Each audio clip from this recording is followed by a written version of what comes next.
was a little last minute. Okay, fine. In any Thank case, you very much for my coffee. Someone just brought me my coffee. we have a couple of programming changes we just want to alert you to. Originally, we've been telling you that the Mayor Will, would join us Friday at the library. She will not. She's got a scheduling problem. She will join us on Thursday. Thursday's a big Ask Thee Day. 11:30 to 12:30, the governor will join us. 11:30 to 12:30, take your calls. 1 to 2, the mayor will join us.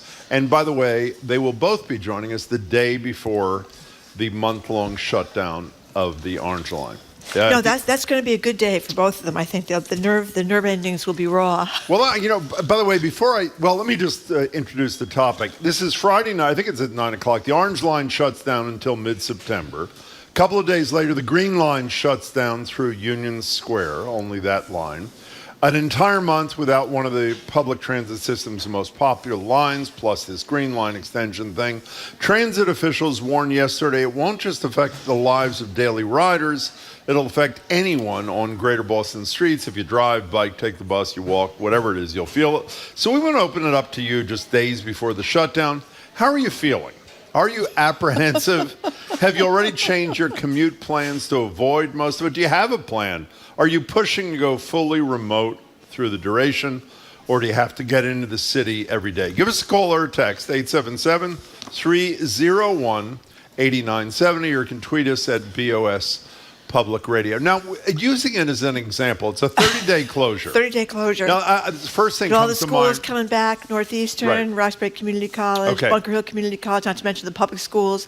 I think there's, 6,000 students or something use this thing? Well, it's not but it's not just the Boston thing. But Marjorie, here's I think it's That's important. right. The 30-day Regional. thing, a lot of people with whom I've spoken have said, I can hold my breath, maybe I can get through the 30 days. The only model I could think of was, I don't know, the Big Dig, for example.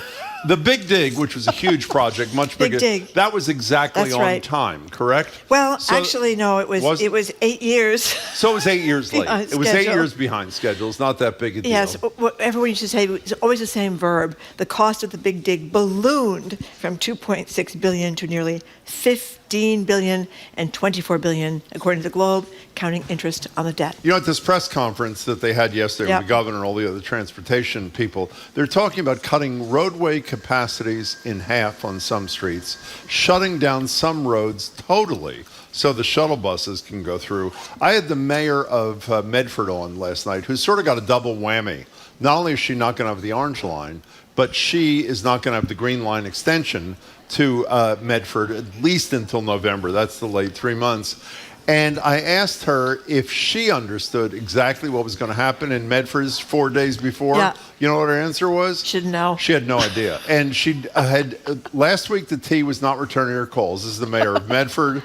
And this week, she says, They were not returning her calls. That's what she said. And this week, this week, it's not even funny. This week, The mayor of there are Medford so many is meetings on the during the phone. day that she can't get her work done, and she still has essentially no idea what's going on. Did you see the congestion picture over there, Jim? Yeah, I do. Look at the congestion picture. That is, I guess it's colored orange because it's going to be the Orange Line. Yeah. Is that why it's colored? Yeah. I don't know. Or that means Yeah. red alert, one or the other. Yeah. But it is basically every place from, Provincetown to the border Yeah. of New Hampshire. No, essentially what they said yesterday, unfortunately we couldn't get the I'm sound. exaggerating. But the Secretary of Transportation said, if you have to get into Boston, remember this shuts down Friday night, Yeah. if you have to get into Boston from the suburbs some day next week, you should leave last week to get there. That's your best bet to get into town. We want to know if you're apprehensive, was the word I used a couple of minutes ago. By the way, are you worried? And Rick Domino, head of A Better City, was on with the mayor last night, the mayor of Medford, with me on TV. I said, are you convinced this is going to be done in 30 days without missing a beat? He said, no.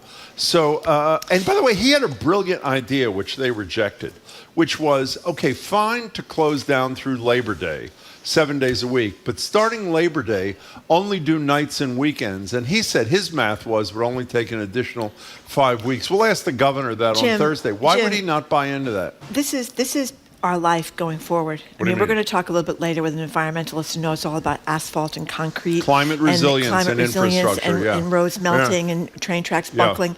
This is what we're going to be facing, I think, for the for the rest of our lives and the rest of people that are young today's lives, is we're not ready for climate change. We haven't done anything about climate change. Well, we don't know. In all fairness, you don't know how much of this is a climate-related. This is a failure to repair problem. I'm not saying it's a climate-related thing. I'm saying that we have not built with the massive heat waves and massive cold spells we're going to have in mind. So this is just, our infrastructure is going to just be falling apart all over the place. And this is just probably the first of a long project. And I can tell you, having followed, they've been doing a lot of work in the Green Line. Baker has done a lot of work in the Green Line. It's been closed a lot. So what you do is you follow the shuttle buses down Beacon Street and Commonwealth Avenue. Actually, do they go on Commonwealth Avenue? No, they don't go to Commonwealth Avenue. They stop at Kenmore Square. I think you're helping people a lot. Go ahead. I want you to know that being behind the shuttle bus on the way to work at 8 o'clock on a weekday morning is not a place you want to be, Jim. Not a place you want to be. We need to get those little scooters. That's what we need to get, the little scooters. But you know what's scary about the little scooters? No, I don't. What is scary? Well, these buses are bigger than the regular buses. They are. And they have blind spots, and so it's going to be very... it could be treacherous riding bikes and scooters. Your negativity is not appealing to me, I have to say. Chaos, let me tell you Jim. one of the bright Chaos. spots. A lot of the drivers, the company that controls, I think, the 160 shuttle buses, what they have done, which I think is a wonderful idea, I assume it's necessary, is they're bringing in drivers from all over the country who know nothing about Boston and Boston streets. So at least there'll be some excitement, I think, for the drivers. And... the one thing we're making, we'll get to your calls in a second, 877-301-8970. The one thing that makes me feel, as horrible as it's going to be, that it's the right thing to do, I mentioned this to you and Jamie before the show started. Two of the smartest politicians I've ever met in my life, whether you like or don't like where they stand on the issues, are Charlie Baker and Michelle Wu. Yep. Baker proposed this, and Wu said, with regret, that it was the right thing to do because it had to be fixed because there were safety concerns. I would say if Wu and Baker think it was necessary now, that the safety conditions are probably such that it had to be done right away, don't you think?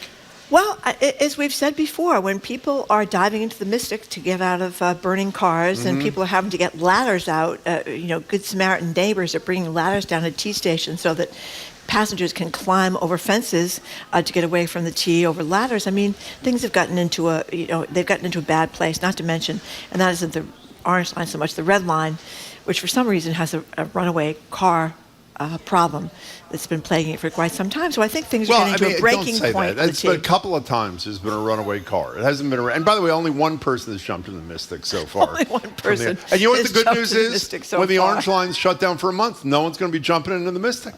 That's by right. definition. So that's a plus. Right. I shouldn't be laughing because it's not funny. Okay, but so there's something about the chaos that's about to ensue that's so typically Boston.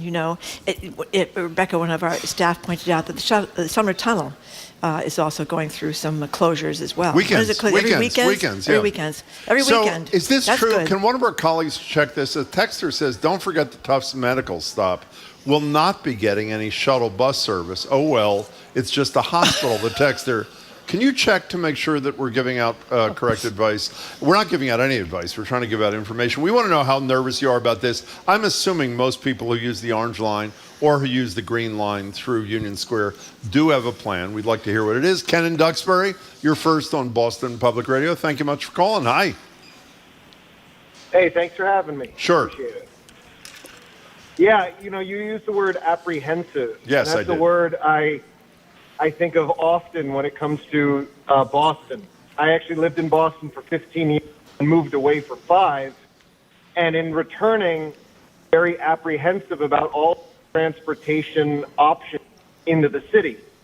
And I'm in between currently. And as I look for a new career, it is exactly what you guys are describing that makes me so apprehensive about finding or taking any position that's inside the city limits. So staying remote or finding something outside the city is very, very important to me exactly because of what is happening. Well, that's an upbeat note. Ken, thank you. It's legitimate, honest. though, Thank you right? for the call. We That's appreciate very it. legitimate. I'm sure a lot of people are thinking of that, too. But, we didn't mention, Jim, that the T is urging passengers to shift their daily journeys to the commuter rail network. And that's even true. though I often make fun of the condition of the bathrooms, I haven't been on the commuter rail in years, but people report in the bathrooms are in really tough shape there, that you're going to be able to be a rider for free on the commuter rail if you have a Charlie card or a Charlie ticket. To conductors at a bunch of different zones. But the commuter rail stops at Forest Hills, Ruggles, Back Bay, North Station, Malden Center, and Oak Grove stations. By the way, the texter was right about Tufts. Here's the Boston Herald. You used to work at the Herald before they cut off your health insurance on a Friday with no notice. Tufts Medical Center and Chinatown stations, located just minutes from each other, were two of the four stops that were excluded from the shuttle bus diversion route for alternative service. On the Orange Line. Oh, my God. I mean, by the way... Jim, they tried to cut off my health insurance. They did not succeed. Well, they did it while you were on the air on a Friday. The That's editor right. calls your voicemail knowing you're on the air to say that Marjorie, who's only worked there 30 years and has 3 children on the health plan, should have her health insurance taken away. That was a good thing after her working there 30 years and being one of the celebrity but columnists. luckily for me, I knew it was illegal. Okay, fine. Now, let me just tell you, unlike Marjorie and me, who just badmouth things as opposed to going out and doing reporting, Jeremy Siegel from the morning show yesterday, I don't know if you heard it, Marjorie. Oh, yes, this is great. He was out on the Orange Line. This is just yesterday, talking to Paris in studio. Here is one of the calls that Jeremy made from the Orange Line. Well, actually, maybe he's on a platform at this point. Here's Jeremy Siegel. When I was on an Orange Line train with all the commuters headed to work or to wherever they need to go today, there were no signs on the train letting people know about the upcoming shutdown. There were also no announcements on the train about the upcoming shutdown. And here at Malden Center at the station, I've been walking around and I don't see any signs here. So communication seems to be kind of lacking. And when you talk to T riders, they say that communication has been lacking and they're just holding their fingers crossed, hoping that their commutes are okay come next week. Now, that was yesterday. So the question is the T decided to have no signs or no announcements because all it's going to do is upset people? Yeah. 877-301-89. In a moment of seriousness, how is it possible you could be riding the Orange Line 4 days before a month-long shutdown no signs? And there not be incessant announcements on a loop on the damn PA system? How is that even possible? They like surprises on the MBTA. I'm serious. I mean, how is that possible? Why is the train going through the station? Well, because the driver is back in Braintree and we're heading toward downtown crossing. Senator Warren said last week we had on the radio, we need new leadership of the T. Yeah. She probably isn't the first person that said that. But what we also have to point out with the T, one of the big problems is, and they may have adjusted this somewhat, but for many, many years, and I think it's still happening, the T let people retire at such an early age, they're paying more in pensions than they are in salaries for the people who work there. That is kind of a problem. When you can retire after 20 years with a pension. Well, I think that was changed because of you screaming at Deval Patrick. It was changed for people hired after 2009. Oh, yeah, right. So people that were there before they were grandparented in. They were grandparented. Well, you can't take away their rights. You can't take away their rights, but that's one of the problems for the T. If you can retire, at 38, which is what people were able to do from the MBTA for years, that is a problem. And then they kept a lot of their financial records, their pension records secret. Remember, there were big fights about that as well. Didn't the head of the Chamber of Commerce, Jim Rooney, who we've known for years, he was one of the people able to retire. That's right. Quickly. I think he got a $70,000 pension from the T, and then he went to work. He's a very successful guy. He's done very, very well. Very competent guy. But he started out with that great T pension, as many people have, and more power to them. I'm a teacher in Everett. I live in Dorchester. I'm dreading the upcoming commute. I would bike to commute, but there's not a safe route. I have to pick up my daughter after teaching, and I'm worried I won't make it in time. Woo, Boston, world-class city. Before we get back to the calls, the whole transparency and communications issue, which we've discussed in other contacts with the T, there's no question. I mean, Baker and others admitted yesterday there's going to be, quote, severe traffic congestion. Correct. That's a given. I don't mean to obsess on this. How can you not give the maximum amount of notice and detail to the people who you're going to be inconveniencing? I really don't understand it. Well, maybe they think it will give you less time to be upset. Harry, keep you in suspense for 3 extra days. Harry in a car, you're next on Boston Public Radio. We're talking about the imminent shutdown of the Orange Line and then one of the Green Lines right after that. Hi. Hey, how you doing? Good morning. Good. Hi. Thank you. You got to shut down. You got to ask the governor for me and the mayor. So you're shutting down. So you're going to pull a switch and shut it down for the month, and then flip the switch on and it's going to run. Right. I think it's in sequence. Is there a schedule? Why can't they have a train just run one way after like 2 weeks? Why can't there be a sequence like top secret? We're going to be down for a month, then we're going to be back on, and everything's going to be good. Just, we know it's going down. Tell everybody it's going down, and then say, hey, we think in 2 weeks we could run an Orange Line train from, say, Roxbury to North Station one way. Or we could, or we could go from Forest Hills to Eggleston. Well, yeah, Harry, sure can I tell you something? Since you seem to be pretty impassioned about this, why don't you call the governor between 11:30 and 12:30 on Thursday? Or you could email. And ask him yourself. You text or him. the mayor. 877-301-8970. Text him. Harry, if you can't please get through do. on the phones, we'll read it. Now, somebody watching us on YouTube said people thrive on complaining. It's true. Obviously talking about us. It's true. It'd be nice to focus on the long-term benefits of shutting down the T and not having a project go on for 5 years, doing it part-time on night and weekends. By the way, one of the reasons, and I don't That is have a her good quote in point. front of me, Mayor Wu's position is almost exactly that. She said obviously something like, I prefer it not be shut down, but if the product at the end of the month of pain is going to be over fairly quickly in a month, then it will have been worth it. Again, that's a paraphrase, but I think that's the point of the poster on YouTube. 877-301-8970 is our number. We're talking about the imminent shutdown of the Orange Line and part of the Green Line. Kelly in Tewksbury, welcome to the show. Hi. Hi, good morning. Hey. I think this is going to run just like the COVID shutdown ran. We're going to start with 30 days and then maybe 21 days in. It's like, oh, we're going to be another 30 days. Yeah. I don't think it's just going to be 30 days. And I think shame on them. They should have taken the time during the shutdown to address whatever issues they had, thinking, oh, this is a great time. Attendance is going to be down. Let's shut down and get things fixed. Kelly, those are great points. I mean, Shirley Leon was saying the exact same thing, that why did they not do this during the pandemic? But frankly, I don't think we knew the depth of the problems at the MBTA until the feds came in. Until the FTA did their report. I think the T has been obviously not transparent. I mean, the mayor of Medford calls to get information about her town that would be totally impacted. According to you, Jim, they wouldn't call her Not back. according to me, according to her. According to her. In fairness, it wasn't a non-callback thing. She had meetings and they canceled all the meetings. I think that's that's Okay. what she said. Remember we were reading a couple of Kelly, weeks ago. thank you. That was an excellent point. To Kelly's point, though, remember we were reading a couple of weeks ago about this problem and that problem, the other problem that the Globe listed, and the reporter called Steve Poftek, who runs the T, to get a comment on those things, and he wouldn't comment on any of them. Well, there was the spokesperson, Joe Pastora, was it not, who refused to comment on anything? Right, but if Steve Poftek wanted to comment on them, he would have commented on them. And that's kind of been the history of the T. They're hiding the pension issues and hiding everything else at the MBTA. I mean, it's been mismanaged for years, right? I always have to tell this story because it is a pretty funny story. Which one's about this? the cash room. Remember the cash room? Oh, sure I do. Where they were keeping cash that people had kept for the MBTA, and there was some concern about that perhaps all the cash that was there shouldn't have been there.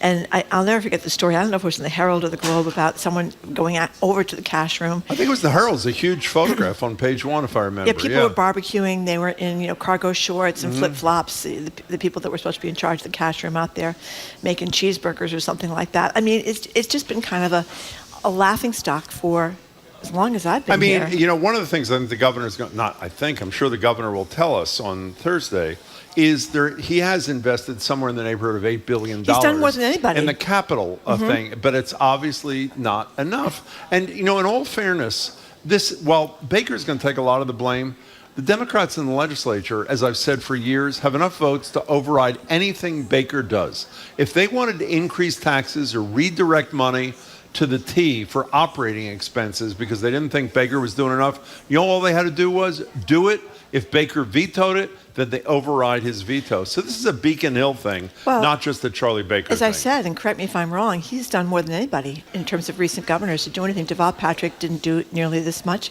Mitt Romney didn't do this much. Mitt Romney was busy dealing with the big dig, as we all recall. And I think a lot of us were distracted by the big dig. And by the way, the big dig, even though it did cost $15 billion and was 8 years overdue, and $24 billion when you talk about the cost overruns, and even though they had all these scandals like, bringing the dirt back and forth between Boston and Quincy. Somebody got rich on the dirt. They kept relocating the dirt. They bring it back and forth each location. For no reason whatsoever. They wanted to get it right. But you can get into the airport pretty damn fast from the western suburbs, and you can also get into the train station really fast. So it was a big improvement, even though I used to like to drive through on the elevated highway through the city, especially at Christmas time when they had the big red bow and the Beale building. Remember that? No. If you were stuck in traffic, you at least had a pretty view. You could look over at the water through the Boston Harbor Hotel. You could look at the Beale building. You could look at Faneuil Hall.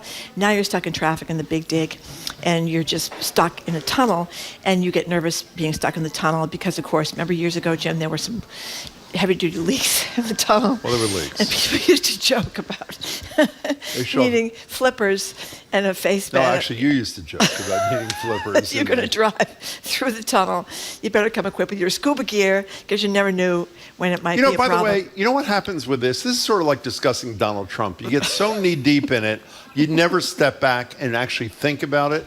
They're about to shut down the Orange Line. They are. Which has 104,000 riders a week. Shut down for at least a month. The goal is a month. Could be more. After the hurricane, what was Sandy in New York City? Yeah. They had to shut down great parts of the underground train station in New York City too. What do you call it there? You just call it the subway? Do you call it the MTA? Whatever you call it. People walked from Brooklyn to Manhattan. They're going to be walking come next Monday, Well, too. it's good for your health to walk. We got to take a break, Margaret. Oh, we have to take a break. Okay, Exactly. We're talking about the MBTA. Whether you've kind of lost confidence in the system.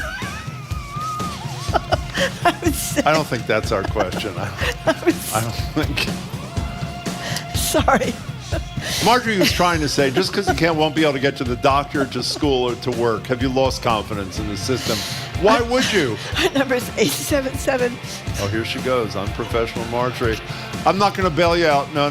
Marjorie's waving at me saying, Jim, you go to the break. I'm not doing it. Marjorie can't control herself. Go ahead, you do it. Go ahead. It's 877-301. What's the number again? 877-301. Yeah, what's the rest of it? 8970.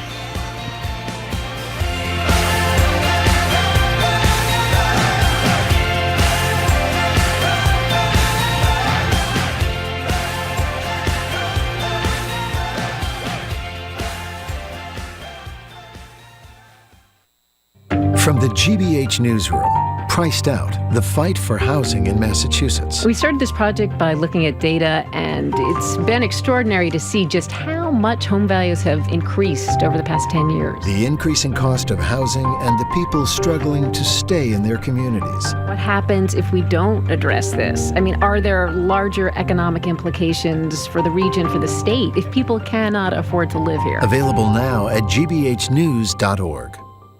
Funding for our programs comes from you and Comcast Business, providing technology solutions for your starting or growing small business, including internet, phone, and Comcast Business Security Edge. Comcast Business, powering possibilities. Restrictions apply. Actual speeds vary. And Rockport Music, presenting the Rockport Celtic Festival at its Seaside Shalinlu Performance Center, August 19th through 21st. Directed by GBH's A Celtic Sojourn's Brian O'Donovan and Maeve Gilchrist. rockportmusic.org.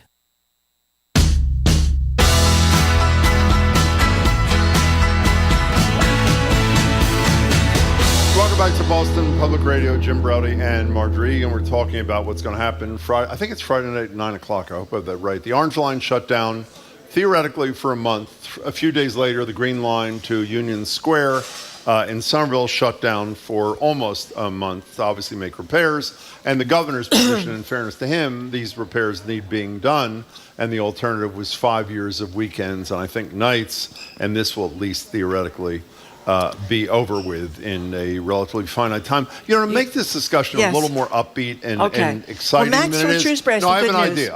Okay, all right, I'm ready. You can get a Jim and Marjorie smug mug, even though we only give them out during pledge. If you can guess the actual date, write this down, Marjorie, the actual date that the red line and blue line shut down as well. If you can predict the actual date, well, that is going to happen. Jim and Marjorie isn't mug. it?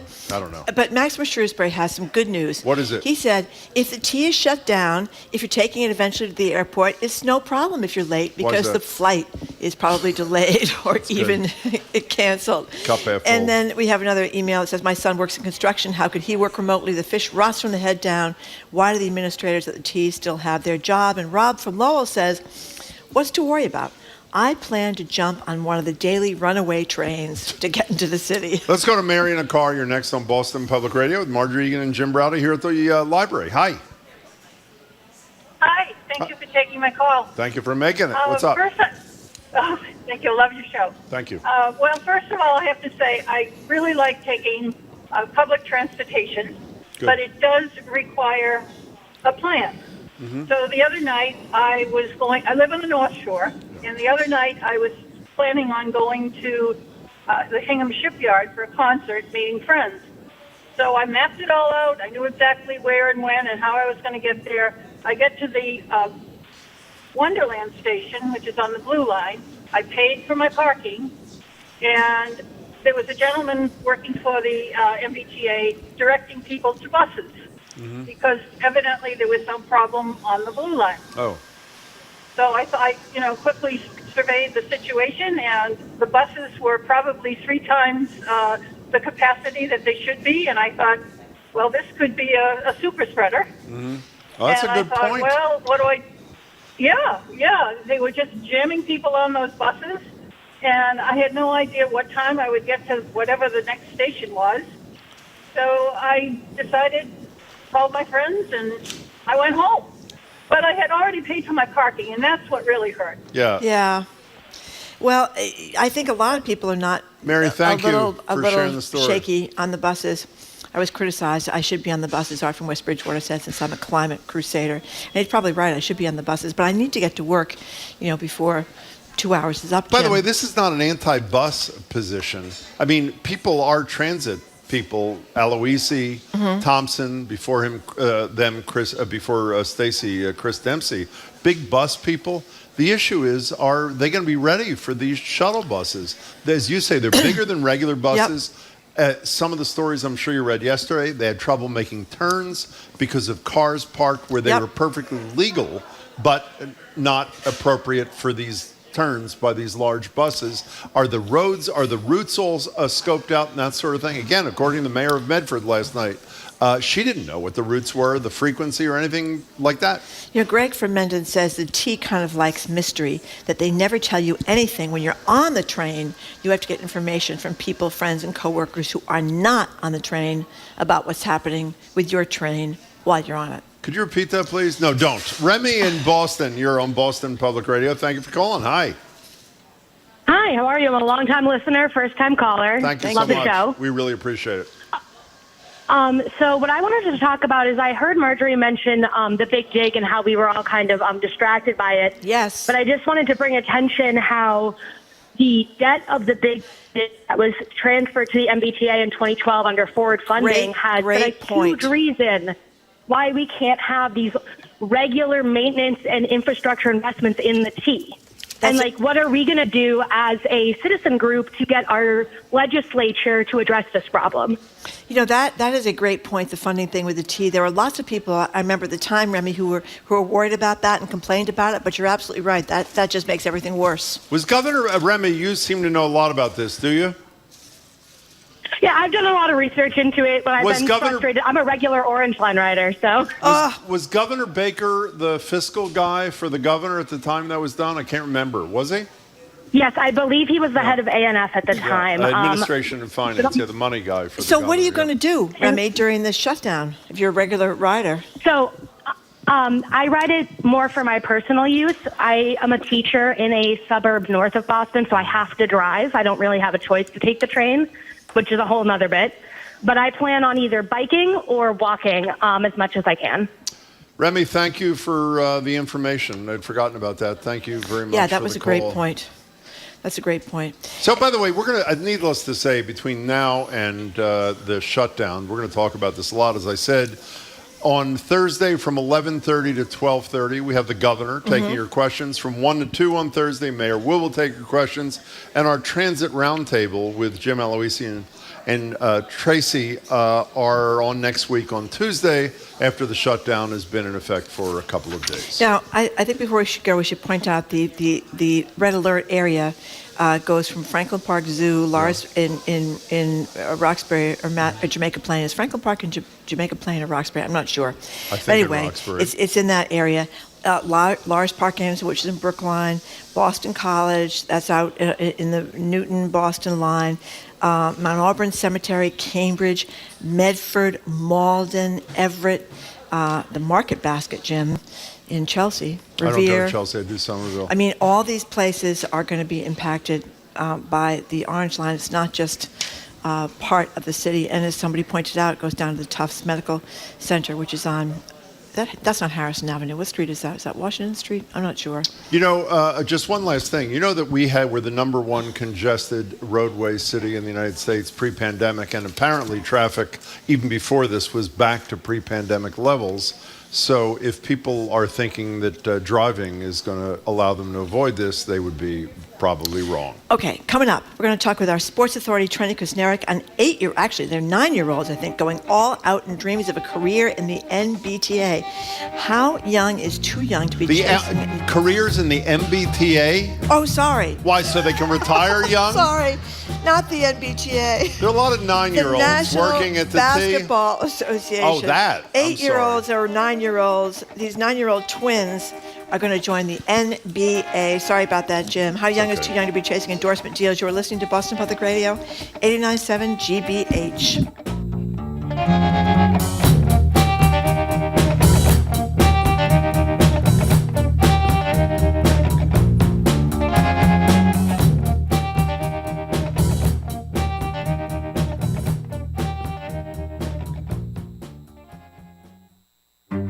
Sri Lanka used to be a country on the rise. Now, even families with an economic cushion are struggling. With grocery prices through the roof, no gas for cooking, and no fuel for the car. Current situation is horrible. Even we are feeling it. What about the others who can't even afford what we can afford? A nation tries to make ends meet. Our story from Sri Lanka on the world. This afternoon at 3, here on GBH News 89.7. Our programs are made possible thanks to you and the Office of the Massachusetts State Treasurer. The Unclaimed Property Division is holding unclaimed funds for the citizens and businesses of the Commonwealth.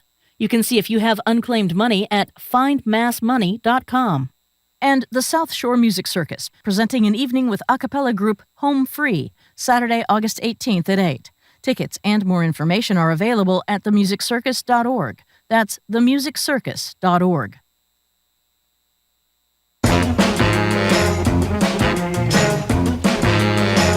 Welcome back to Boston Public Radio. Jim Browdy and Marge Regan. We're live at the Boston Public Library, streaming at youtube.com/GBH News. Joined now by Trenny Kusnierek, a reporter and anchor for NBC Sports Boston. Hello there, Trenny. Hi, I'm just looking at this regional travel impacts, and I'm like, cool. Everywhere I need to go. Awesome. Perfect. Exactly. Great. Well, speaking of the T and the regional travel problems we're all going to experience, Chris Sales has been hurt a lot as a Red Sox pitcher. And here's a comment from your colleague at NBC Sports Boston, Jim Murray, talking about Red Sox pitcher Chris Sales' latest injury. The guy's like the MBTA of pitchers. Always broken, always lying to you. Pretty good line. I thought it was a great line considering we were just talking about. Broke his wrist this weekend for those who are not 2 weekends ago. 2 weekends ago, Yes. you're right. You're right. Falling off a bike, allegedly. But Trenny Kusnierek, you know, we talk a lot about the Patriots, of course, and their season. I guess their preseason has already begun. Yes. But Jim wants to know, basically, how anybody can stand as a reporter to be in the press conferences headed by Bill Belichick, who famously has not answered and been rude. We have a little sound from him. Here he is, this is Belichick, on not naming an offensive coordinator to replace Josh McDaniels, which is kind of a big deal. Oh, it's a very big deal, Marjorie. And this is from a press conference held just a few days ago. Do you know if one will call plays when the regular season arrives? Yeah, well, don't worry about that. We'll work it out. So have you decided? We're going through a process. Is that another colleague of yours, by the way? It's not, because I listened. Jamie asked me to listen. Who is that? It sounds to me like Andrew Callahan from the Boston Herald? Herald, Okay. but Whatever. not 100%, but that's kind So of what it here's, sounds I know like, through but the yes. years we've discussed this off and on. This is a lead. I know it's sports. It's not life and death. However, a reporter respectfully says, how are you going to deal with this? And the coach of the Patriots says to this reporter Don't worry doing about it. his job, don't worry about it. I mean, I know it's easy for me to say since I don't do what you do. If I were them, meaning your colleagues who cover the Patriots, I think I'd say, see you later. We're Well, not coming I mean, here. We're not going to give play they- to this team, Patriots, when you treat. I mean, obviously they wouldn't care. That would I think they would care. That would make Robert Kraft unhappy, but it certainly wouldn't make Bill Belichick. Well, he owns the team. Unhappy. I talked to Tom and Phil about it. Tommy Curran and Phil Perry, who are down there every single day, and they're always in these press conferences. And I think it's just something that it sounds awful, but you learn to deal with it, right? Like all of us have colleagues who are difficult and can be short and egos that you have to manage.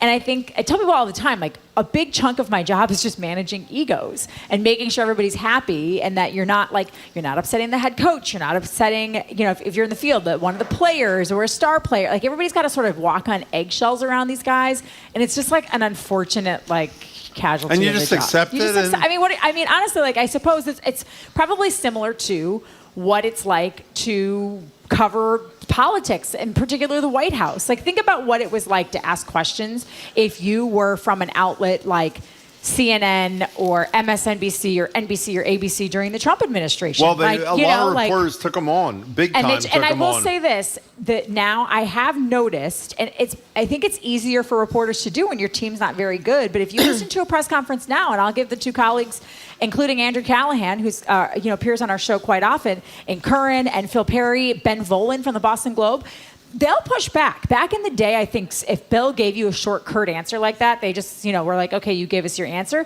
But like Callahan, they'll push. Phil Perry, who really actually is a very polite young man. Belichick loves him because Phil's just a real sponge football mind. He loves to break down the nuances of the game. But he really kind of pushed back and forth and went back and forth with Belichick on this very topic of the offensive coordinator a couple weeks ago. And I don't think that they cower in his presence. I wasn't saying they cower. They're in his presence, despite the fact that they're regularly disrespected. Yeah. But I mean, really, it is so condescending and so unnecessary. I think you should get your press credentials and go down there and take them on. By the way, you missed my point. I agree with Trenny. A lot of these people do respond to him. They shouldn't grace him with their presence. And by the way, you're right. Belichick might not matter. The guy who owns the team Kraft would not be care happy with a it. lot. Yeah. It is surprising to me that he continues to do it. When, quite frankly, the team, yes, they made the playoffs last year, but this is a team that, since Tom Brady left, has certainly not reached the levels that that everyone expects them to. But there has been. I asked yesterday on our show call,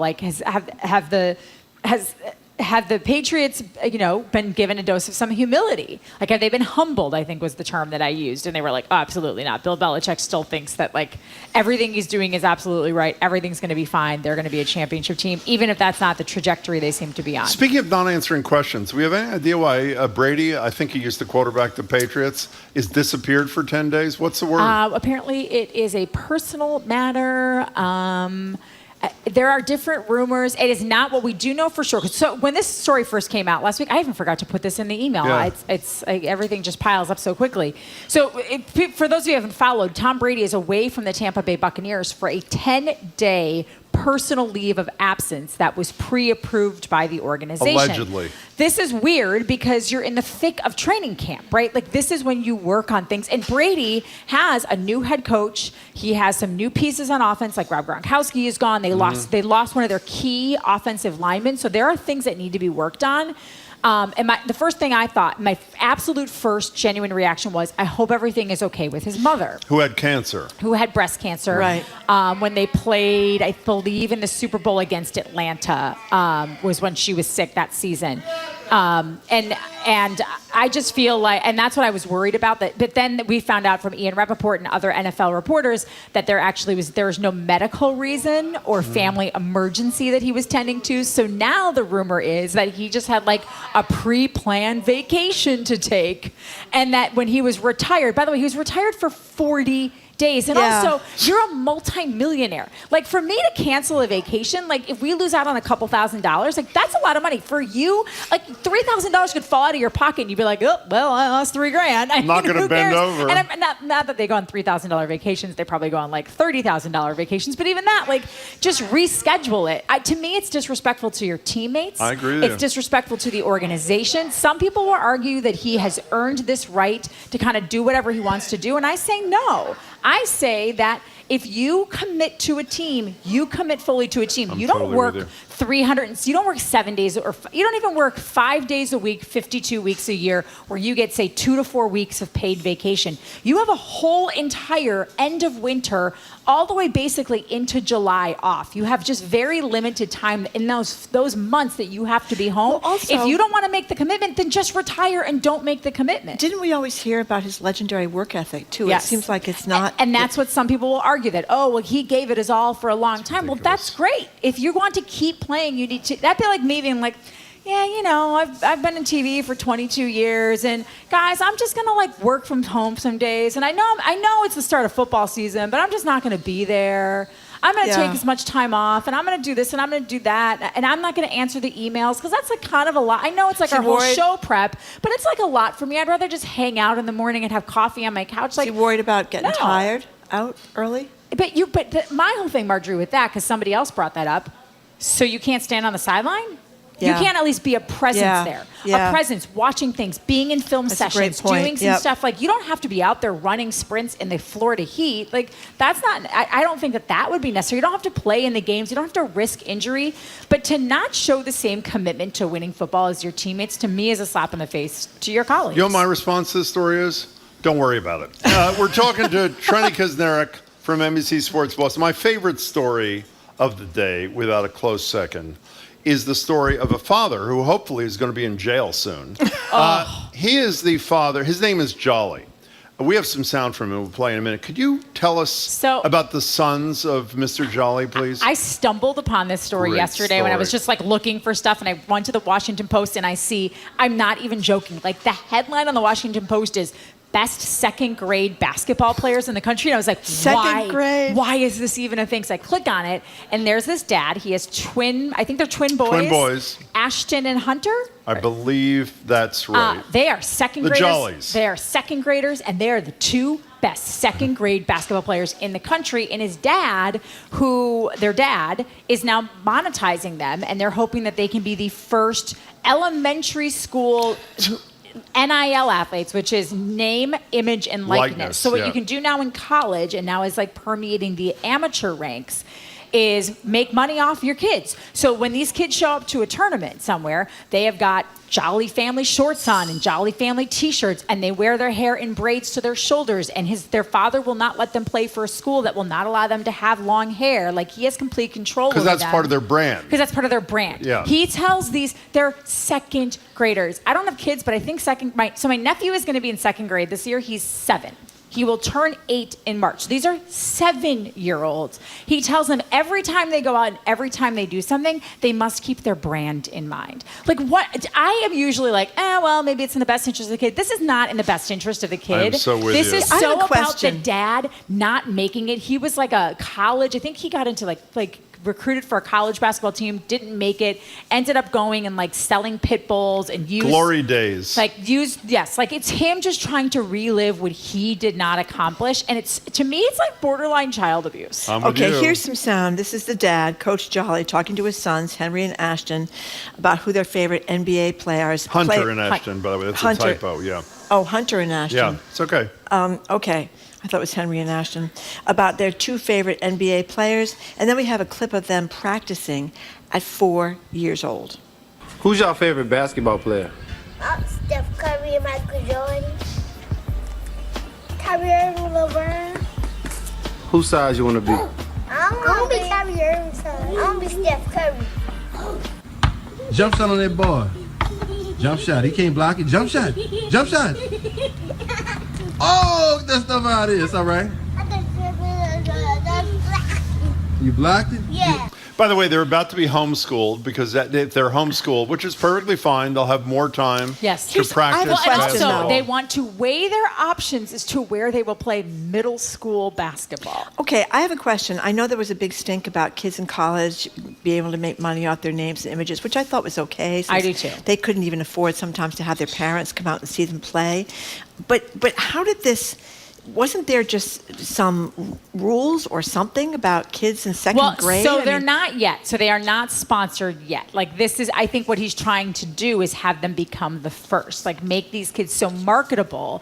And I will say, I was surprised. And I was a little torn on the Washington Post. I suppose you have to, in the interest of like journalistic integrity, like linking and showing the dad's Instagram handle and the kid's Instagram handle, because at the time of the writing, both had under 10,000 followers. And if you are a big person on Instagram, which I am more of a voyeur than I am of a poster, like I only have like 6,000. Like I don't have many, but there are lots of people in my industry who have 40, 50, 60, 70,000. And when you get into that level of Instagram followers, like especially over the 10,000 mark, you will get targeted for promotional things. People will say, will you push this on, friends who supplement their income pushing Bud Light, or like some sort of like eye cream if you're a woman, a face place.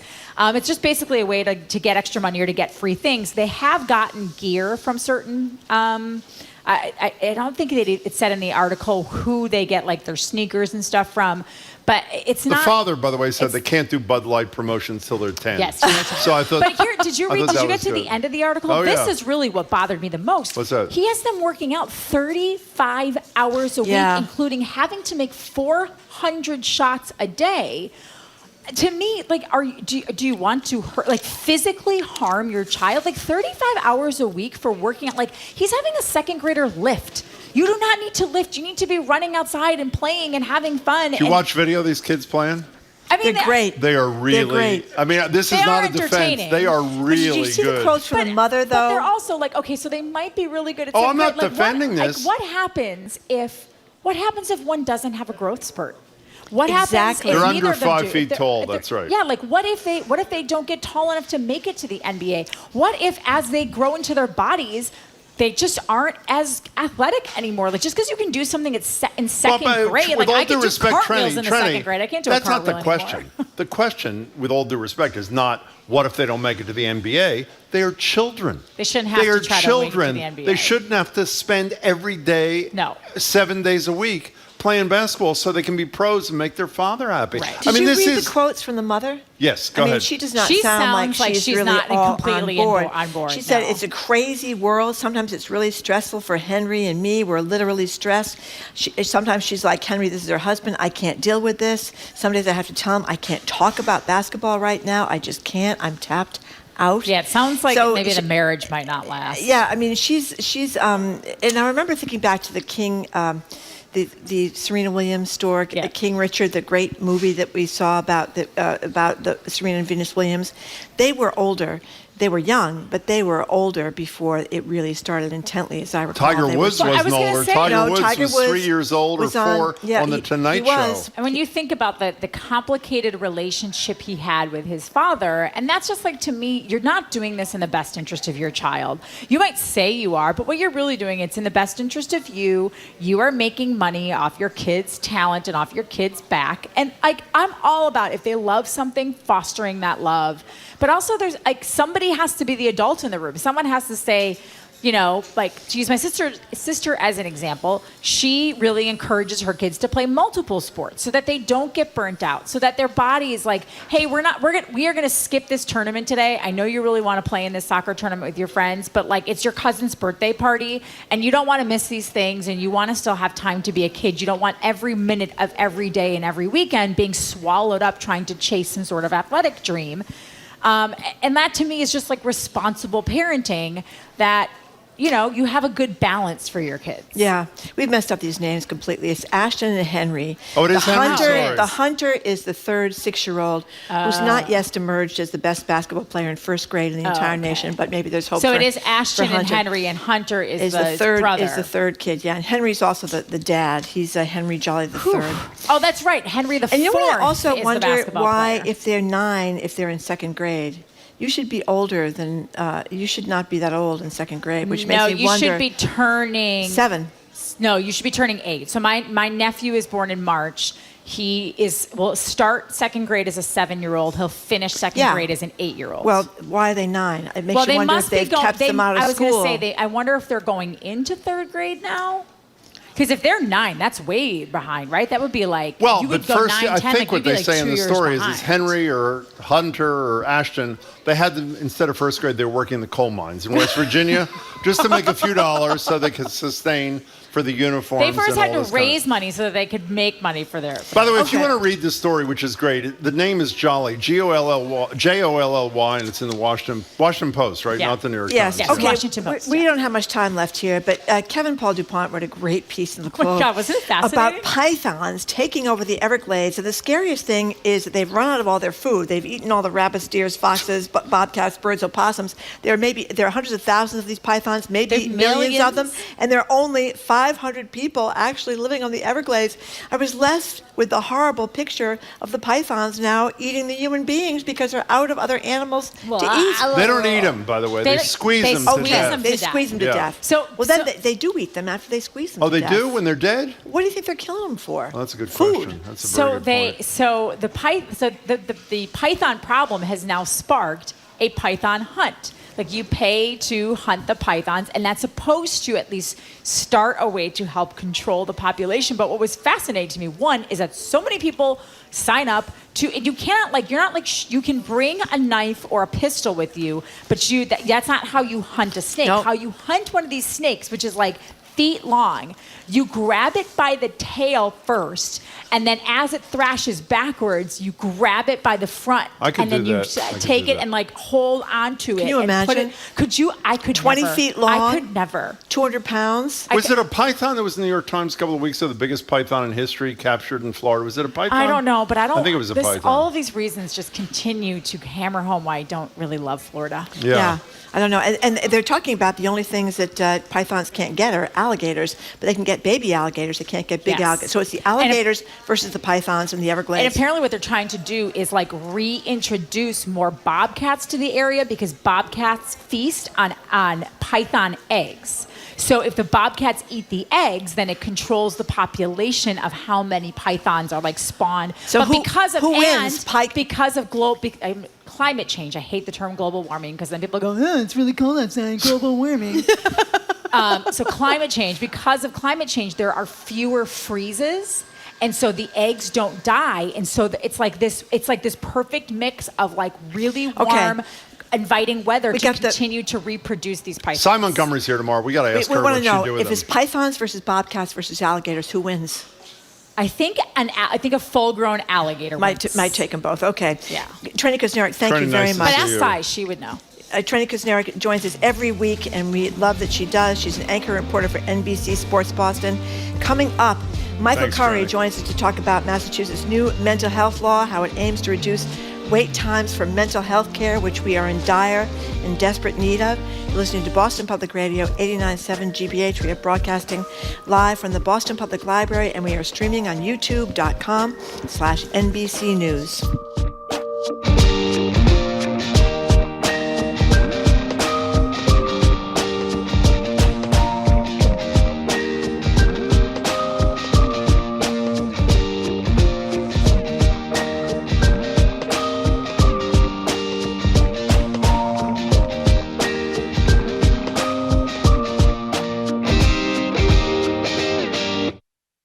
You're listening to Boston Public Radio with Jim Browdy and Marjorie Egan. Just ahead, more smart conversation about what's going on in our community. That's right after an NPR news break, here on GBH News 89.7.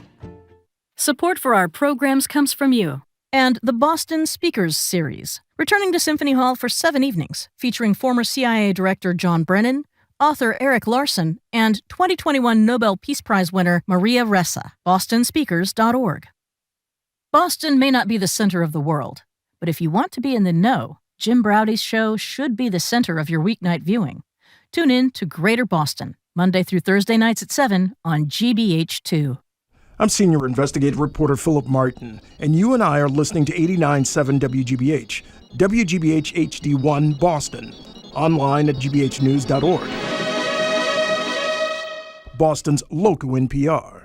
Ahead on Boston Public Radio, we're live at the Boston Public Library today with Michael Curry, CEO of the Mass League of Community Health Centers, on whether the deceptive advertising by so-called crisis pregnancy centers can be reined in. Then, are we doing enough to prepare our roads, runways, and rails for a changing climate? Joe Sias teaches civil and environmental engineering at UNH and says we need to start adapting how we build our infrastructure, and fast. She'll join us. Then it's all things arts and culture with GBH Executive Arts Editor Jared Bowen, including why he's able to look past the military propaganda of Top Gun Maverick. Then we'll talk with CNN's John King about the investigations, so many of them swirling in D.C. Then we'll ask you, could you be Liz Cheney, risking it all to speak truth to power? All that ahead on Boston Public Radio 89.7 GBH.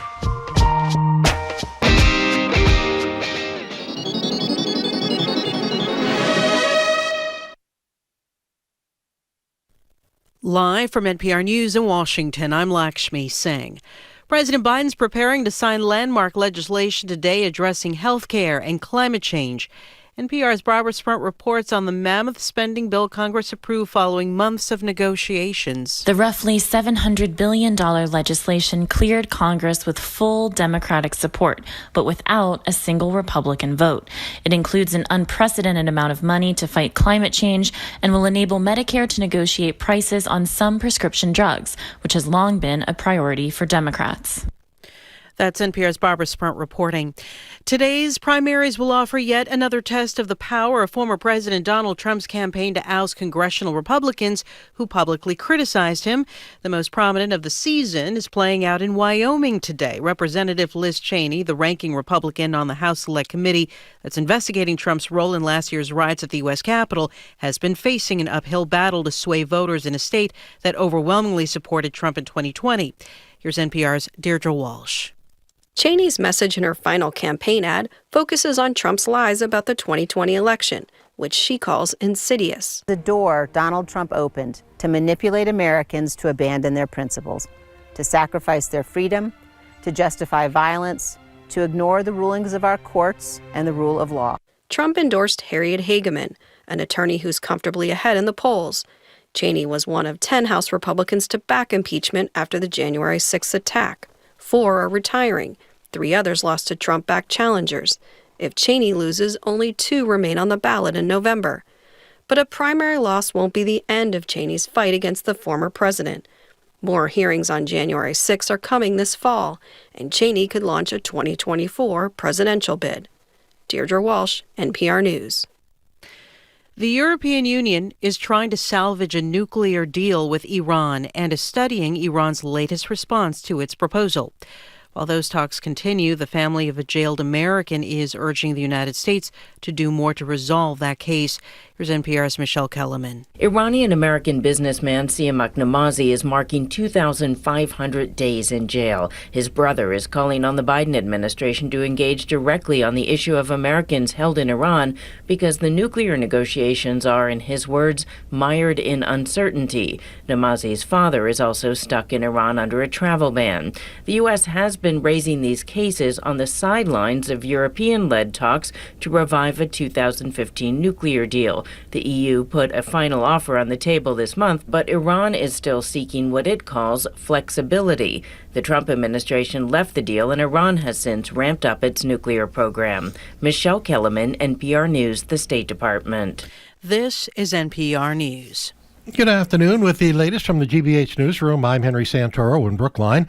Boston Mayor Michelle Wu wants to put the city on track to ban fossil fuels from all new construction. Wu says the city is seeking from the state permission to enact the ban, which she says is a step towards reducing climate-harming emissions on a large scale. The move comes just days after Governor Charlie Baker signed a new climate law allowing 10 cities and towns in the Commonwealth to implement such a ban. Massachusetts voters are showing increased support for making wage theft or employers not paying workers what they are owed. They want to make this a crime. That's according to a new poll from Mass Inc. Joe Byrne is with the Carpenters Union and part of the group that backed the poll. He says the voter support could help move the needle. We've had some frustration over the years. We've worked to get wage theft legislation passed in the state. We're frustrated in our inability to get that done.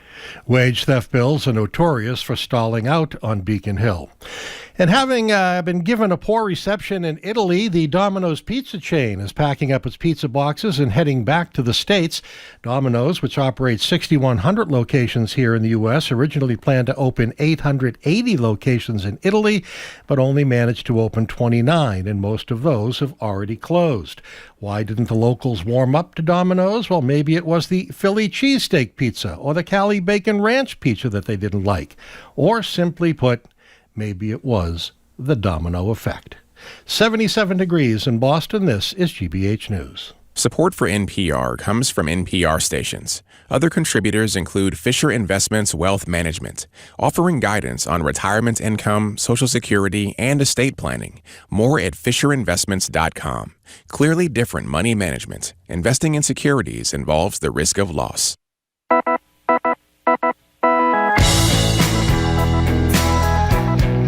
He's Jim Browdy. I am Marjorie Egan. Welcome back to Boston Public Radio, 89.7 GBH. Hello again, Jim. Hi, Marjorie. You want to mention something about streaming, or do you want me to do it? Yes. We are streaming live at youtube.com/GBH News. And a little bit of a programming note. Originally, we had told you that Mayor Wu would join us on Friday here at the library. She had a scheduling problem. She will join us on Thursday. So here's the Thursday story on Boston Public Radio. 11:30 to 12:30, Governor Baker will be with us taking your questions. And then 1 to 2 the same day, Mayor Wu will be with us taking your questions. And obviously, I'm sure you can do the math, it is the day before the Orange Line shuts down, so couldn't be much better timing. We're now joined by a guy who usually joins us from an exotic locale. Like, I don't know, it was last week, it was Mexico, other times high above Times Square. This time he's with us in person here at the Boston Public Library. Michael Curry is head of the League of Community Health Centers. He's also a member of the National NAACP Board of Directors, where he chairs their Advocacy and Policy Committee. Welcome home. It's good to see you. Glad to be here. You make me think of Where's Waldo every time. That's right. That's right. I love that book. We know where he is today. Yeah. He's not in Margaritaville today, unfortunately for him. But anyway, so up at the State House, I think it's today, they're signing this mental health legislation. We hear constantly about how there's not enough providers and there's insurance problems. So what does this bill mean? Well, it's major for Massachusetts. It's called a legislature passes landmark bill. It'll address mental health reform. Now, I've been here long enough in Massachusetts to know that we've done several iterations of reform, including mental health reform. We had a mental health parity law many years ago. So this piece of legislation, I think about Senate President Karen Spilka, who told me that she wanted to get this done even 2 years ago. I think about Senator Sear on the Cape, who's really been championing mental health issues and convened a small group of us some 3 years ago around this issue. And now it's finally become a reality. We know that we need to enforce mental health parity in Massachusetts, so this will do that. We know that we need to make sure that we have access to mental health care. It's also reimbursement. Any provider will tell you if you don't reimburse for the care, then it's hard to make sure that it's accessible for people and that providers are getting paid what they need to. Emergency departments, the case that people go to emergency departments to get their mental health care when that's not the right setting for them.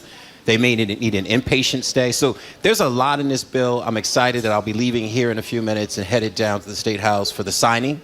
And I'll be standing with House Senate members celebrating this next iteration of health reform and mental health. I have a question about the mental health parity part, though, because what you hear anecdotally, and you certainly know better than I do, is that you may have a mental health problem and you wind up in the emergency room at one of the hospitals, and then you may get sent to the first available mental health bed for maybe it's 30, 35 days or something. But insurance isn't necessarily going to cover your going to an inpatient treatment facility like McLean or like Gosnell down the Cape, or places that deal with mental health stuff, that if you don't have the money, you're not going. Well, the whole notion of mental health parity was that we would treat and cover your mental health needs the same way we do your physical health needs. So if you break a leg and you go to the emergency room, and if you need inpatient stay, then you're going to receive that in Massachusetts. There should be no difference for mental health care. It should be treated and it should be paid for. And how we do that, I think, is the piece that the House and Senate will lay out today in the presentation. And, legislation, as Jim knows, is about building blocks. So this can't even be the last stop. There has to be other building blocks that come after this on how do we finally crack the code on treating mental health illness, disease, to minor depression the same way we do other physical illnesses. Is this, I should know the answer to this, Michael Curry, but is this policy only or policy and money today that's being signed? Both? I need to get clarity as well, so I'll be there to get a briefing, and part of that is a briefing, but my understanding is both. You can't, typically in a legislation this sweeping, it's usually going to be both. You got to fund it as well. One of the issues, you two were just talking about inpatient care. You and I, Marjorie, have talked about this ad nauseum through the years. If you're an outpatient and you need mental health care, you know this better than we do, Michael Curry. One, it's hard enough to find a provider.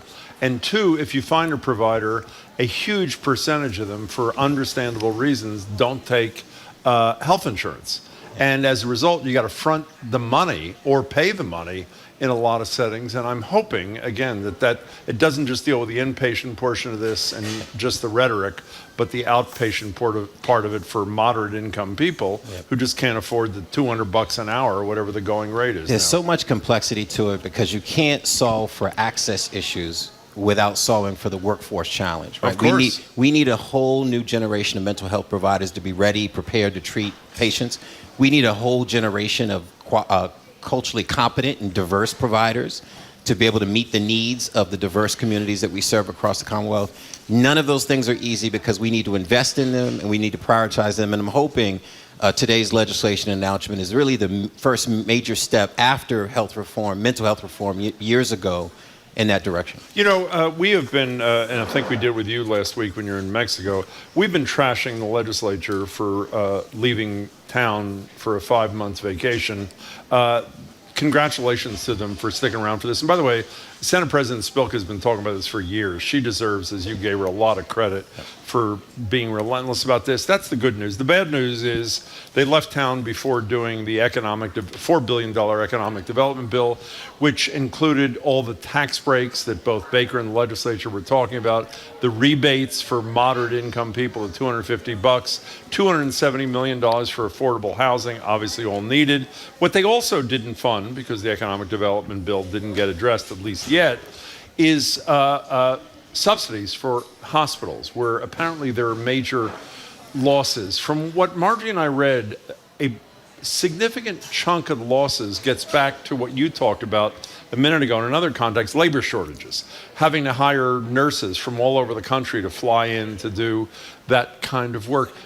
What's the consequence of a major hospital here having a loss in the magnitude that some of the major operations do here that are complaining that the legislature did not do what they intended to do? Well, one, maybe just addressing the bill first. So the clock ran out on getting the economic development bill, at least the formal session, and we know that they're now informal and they have until the end of the year. So I think I've talked to Secretary Sutters recently. I've talked to Steve Walsh, who's the head of the Mass Hospital and Health Association. He's a friend of mine, graduated law school right down the street together. Oh, I didn't know that. He and I went to New England School of Law together. He was a state rep for a long time. State rep, too, yeah. Chair of healthcare financing, so he knows healthcare intimately from that work.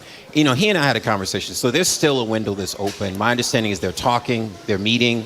They can get it done in informal. It just means that not one person on either side can disagree.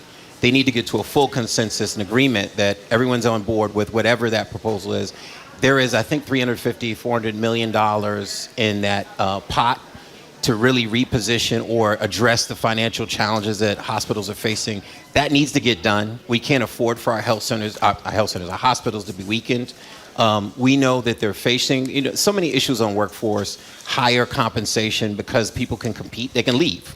I pay you X, you decide, hey, I can go somewhere else and make more.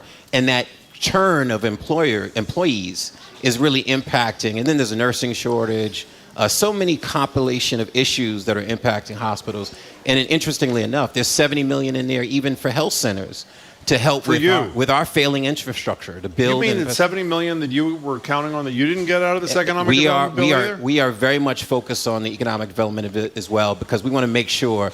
Governor Patrick once said something at a health center opening to me and to the press that was there. He said the building we treated these patients in often reflected what we thought of these patients. So we're talking Whittier, we're talking Lawrence, Lynn, Lowell, Roxbury, Mattapan. There's investment in there in our buildings, our infrastructure. So I'm optimistic they'll get it done. Well, yeah, can we stay on the topic that I know you're sick of with me and the listeners are sick of, but why not? So you mentioned a minute ago the clock ran out. The clock ran out because they allowed it to run out. That's one, with all due respect. Two... No, the Speaker of the House said people had vacation plans. I'm going to get to that. Two, they, as you say, if one member out of 200 in the House of the Senate, 160 in the House, 40 in the Senate, say no to whatever the proposal is, it dies in an informal session. Yeah. The Speaker did say, as Marjorie said to the Globe a couple of days ago, when it was suggested that he call them back into session, because they are off for 5 months, well, they're on vacation, which is... I can't believe the words crossed his mouth. Could you explain to me, this is not like a gotcha, this is a real question. Yeah. Why doesn't he stand up today and say, ladies and gentlemen, you've had 2 weeks of vacation in August. I would like you to come back for a week-long session, during which time we're going to do all the stuff we didn't do, including get the $70 million to Michael Curry and the community health centers. I wish they were getting me $70 million. No, whatever. But in all seriousness, I don't even, I'm not being facetious. I don't even understand what the problem is. I think you're right. I think often, and you know this better than anybody, I think part of what happens that people are waiting for legislators to say publicly is happening behind the scenes. I've been told that they're meeting, that their staff are meeting, that the Senate President, the Speaker, and the governor are in constant communication about how to get this done. And therefore, I think that the coming out and making these public statements is less as important as it is for them to reconcile. So you're saying they're attempting to cut a deal. I'm putting words in your mouth. Correct me if I'm wrong. They're attempting to cut a deal on this economic development thing. If they are able to do it and they see that there's going to be one objection in an informal session, then they will reconvene the legislature to pass by a clear majority that which they couldn't get through unanimously. Is that what you believe? I don't know if I would say that. I think that there's a few things at play. So one is they have to address this surprise of a tax rebate that really was what prompted the delay on the economic development bill. You mean the $3 billion for the so-called the tax cap from 1986? So they have to address that piece and where that revenue will come from. And then I think they will get this done in informal. With no objections from anybody? You know, someone said it to me best, and you know this on the federal level as well. There's a lot of ornaments on the tree, right? There's a lot of bacon to be brought back to communities, whether you're a Republican, a Democrat, an independent, wherever you are, that economic bill has something for your neighborhood, for your community, your district. So I think there's enough there to keep people locked in and vote unanimously in favor of the passage. Now, I'm predicting, because I'm not a legislator, but I know them well, and I think that they feel like there's an urgency to get this done. We're talking to Michael Curry from the League of Community Health Centers. So, Michael Curry, we've heard a lot about these crisis pregnancy centers, that say things like you can get a free abortion consultation here, or find out about the abortion pill, and it turns out what they're really doing is encouraging you not to get an abortion and continue with your pregnancy. This Globe editorial is advocating that the State House do what some other places like Connecticut have done and pass a law barring deceptive advertising, which I think is a really good idea. But of course, the first thing you think of is, then why can't they pass laws banning deceptive advertising in politics? But in any case, I mean, they're talking about constitutional muster and deceptive advertising and fooling consumers. I mean, what is the difference? I don't know. But in any case, I assume you think this is a good idea to crack down on these misconceptions? I think it's Massachusetts, and we tend to be progressive, and we get ahead of the rest of the country, and if we can protect women who are trying to get information and not be deceived, not the bait and switch that's happening now, where you call thinking you're going to get information on reproductive health, and it's really a ploy to draw you in and then convince you not to get an abortion. The reality is, if you say you are what you say you are, we should hold you accountable for that. We already have fair deceptive practices, laws that hold organizations, businesses accountable for what they do. this is a heightened level of protection. I think it's Massachusetts. We should do it. I think legislators should consider it seriously, and credit to us for even having it on the table when other states are going the other direction. You guys are both lawyers. I'm not a lawyer. So he's much more of like a real lawyer than I am. What so is the ask difference? Michael. We have politicians running ads that say the election was stolen. Yes. And it's not. It's a lie. That's deceptive. That's fooling consumers. So what's the constitutional difference? Can you guys tell me? Well, I can't tell you what the constitutional difference is, but I can't, without some more thought, but I can tell you what I think is happening, and I use Steve Bannon as a great example. His lie, he's being held accountable for lies now, as are others. The other gentleman who lied about the death of the kids in Newtown. That's no gentleman. That's Alex Jones. I misnamed him as a gentleman. Well, Fox News is in court over lying about the Dominion voting machines, too. Lying should have a consequence. Of course, people have a freedom of speech, and they have a right, First Amendment right, to say what they want to say.